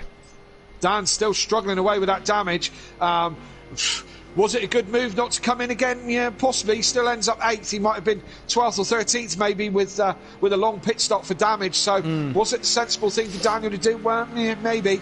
You know, but Keegs across the line. Strong effort at the beginning of the race. 7th place. Yeah, it's not the end of the world, is it? So no, it's not. Dan comes across the line. It's got to be D-Biggs' night, hasn't it? And we haven't even spoke about driver of the day. No, we haven't had time to. No, but let's throw it out there a bit quickly. Let's get your comments on drivers of the day. D-Biggs for me. Yeah, D-Biggs for me. A second and a third. The most consistent of the night because Andy race 1 winner only managed 6 on this. Jamie Brazier race 2 winner. Where was he in the first one? 5th, 4th, 5th? Jamie like 5th, 5th. Yeah, so Andy and Jamie are probably odds are even on their points, but D Biggs has got to be leading the championship. Got to have done the best job this evening. For me, D Biggs got to be driver of the day for me. Yeah, for me, D Biggs as well. As that is it then, we didn't get to say that Peaceful finished 9th, Mazda 10th, Monkey Boy got 11th place. We'll check the fastest lap in just a moment, as I just want to go through the rest of the order. Well held, Liam, says Andy. Great win for Jamie.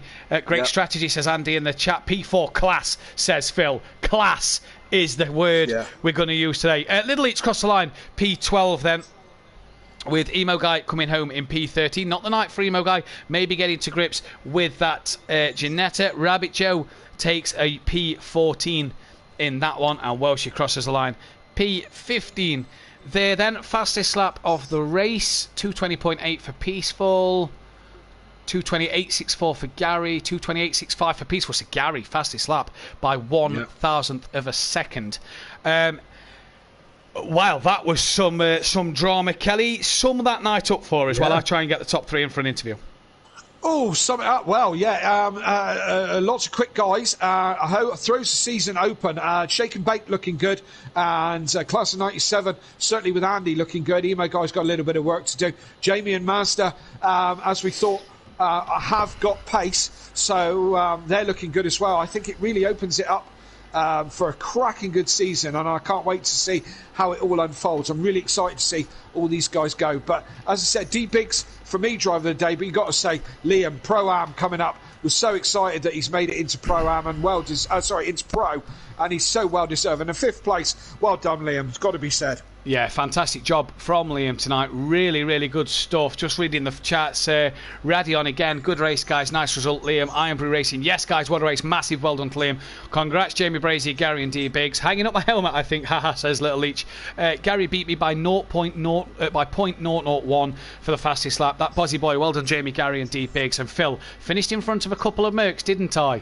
Yes, Phil, you did. Yes. We've got you did. Well D Biggs and Big Boy Brazier in the chat. Not seen Gary coming yet, so hopefully we can get Gary in. But we'll start with D Biggs. Strategy looked to have paid off, but Gary caught you in the end and got past.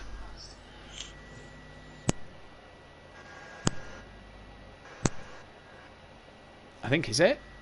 I can't hear him. Sorry, I'm here. Yeah, strategy seemed to work at the time, but Gary managed to get past you in the end and take that second place from you. Yeah, that was my fault in the end. I was trying to push, and I shouldn't have been, and I binned it a bit squirrely at the chicane, and he just went around me. So that was my bad there, but I'm happy with 3rd from that. That was good. How was the conditions out there? And obviously you'd have been in the chat with your teammate. Did your teammate change his tyres? He didn't. He pitted. And at the time we were thinking the rain's going to come quite late, so he gambled, stuck with slicks, and I think it must have been seconds after he came out of the pits it started to rain. It was okay for a lap or two, and then it just went, and it was a matter of holding on then. What a shame. P3 though, driver of the day as well, so good night for yourself, good points for yourself early on in this championship. Yes, good. I'm happy with that. Let's keep going. Yeah, night race next week. What can you do from there? Same again. Kelly, anything to add? That'd be nice. Anything to add, Kelly? Just, I mean, well done. You were my driver of the day. I think you had a consistent meeting all the way through. Does it make you feel like a start season like that? Does it make you start looking at the ultimate prize and the championship, or just too early days for that? Well, you have to look at the ultimate prize. There's no point turning up otherwise. Too true. Too true. If you're not going to win, then if you're not got an eye on winning, absolutely. But great racing tonight. Awesome. Yeah, well done. We'll see you next week. Cheers. And then we've got the race 2 winner as well, Big Boy Brazier in with us. Jamie, a 10-second switch over. Gary, who was 5 seconds behind and came out the pits 5 seconds in front. That's a heck of a work from your pit crew.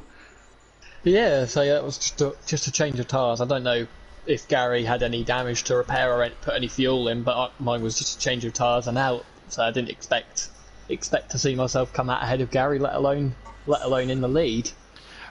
You've got to be pleased with your work. Obviously, a good fight with Mazda in race 1 and a great second race. 1st and a 5th sees you tied in the championship lead with Andy. Good job, good night, well done, isn't it? Really? Yeah, it's a very night well done. Very good night well done for both of us, for both me and Liam. So I'm absolutely chuffed that Liam got P5 there. Yeah, So talk us. Egging him on all the way. I was going to say, you'd have been in the chat with him. He must have been absolutely buzzing to have crossed the line 5th. Oh, he's at. You could say he's up on cloud 9 right now. Well, it's been brilliant. Yep. What happened? Talk us through what happened race 1 at the chicane. We seen you slow down to let Mazda pass for the P4. You said you obviously tried to switch back. Just talk us through what actually happened. So coming into the chicane, Mazda went a bit wide into part 1. I tried to look up the inside for part 2, and then we just kind of met in the middle, and I spun him round. So I thought the only honourable thing to do would just be to let him back through to avoid a penalty. Kelly, anything to add? No, just again, a great solid meeting for you, Jamie. I mean, that's good points.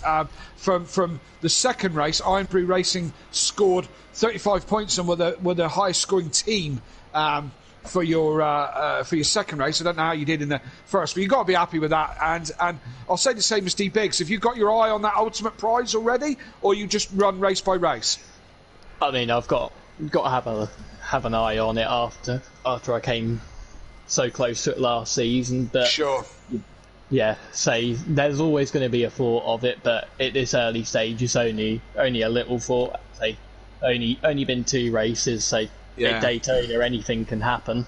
And just finally, Absolutely. Jamie, how tight is the pack this year? You've got Shake and Bake, you've got Iron Brew, you've got Simplay, you've got GQ, Class of 97, Leachy Legends, and then we've seen the Run Flat Racing boys with Phil seeming to have a good night in the Acura. Straight Line Racing of Welsh and Chris not seeming to be on the pace at the minute, but how tight is it out there between the field? It seems pretty close, and you're not sure where to look. Oh, it's unbelievably close. I mean, in that second race, the first few laps, they were all quite clumped together, and it was just trying to find space and trying to find the right line of where to go to avoid hitting another car or getting held up, and then a whole pack of cars come swarming past you. Well done, Jamie. Congrats on this, and we'll see you next week. Thank you. Yeah, good job. Kelly, just going to run you through the championship standings. Jamie, Big Boy Brazier and Andy tied at the top on 36, a point ahead of D-Biggs. Unorthodox tied for 4th with Phil on 23. He's tied with an Acura for 23 points. Ooh, the Acura tied 4th place. Gary then is 6th on 22 with Mazda down in 7th place. Liam, P8 in the championship. Great start to his season, ahead of Monkey Boy in P9. Emo Guys P10 with a little each. P11. Keys P12, Peaceful P13, Welshie 14th, Joe 15th, and Sutty Apex. Didn't get to see him tonight, but he'll be back next week for Daytona, obviously due to work commitments. And then the Constructors' Championship, Shake and Bake lead the title by 7 points at the minute from Iron Brew Racing. Class of 97 dropped to 3rd with Leachy Legends up to 4th. Simplay Racing 5th, GQ Motorsport 6th with Run Flat Racing in 7th and Straight Line Racing down in 8th place. Cracking night of racing. Just what a night. Good, yeah, absolutely. Fantastic start. All those guys still watching on the stream, thank you for your company. I would stick with us all season because I think this is going to turn out to be quite a very competitive battle between quite a few of the teams. I think we've got a really strong season to come with these guys, and yeah, I can't wait. Can't wait to get to Daytona. Indeed, we can't wait. We'll catch you all next week live 8 p.m. British BST on Wednesday night for the Pro-Am, where Kelly will be taking on the likes of Fury, Kieran Argent and others in that one, and we'll be back on Thursday night 8 p.m. BST for Big Boy Brazier and the rest of the pack to take it all on again. But from all of us here at Simplay, take care. Good night. Thank you. Good night.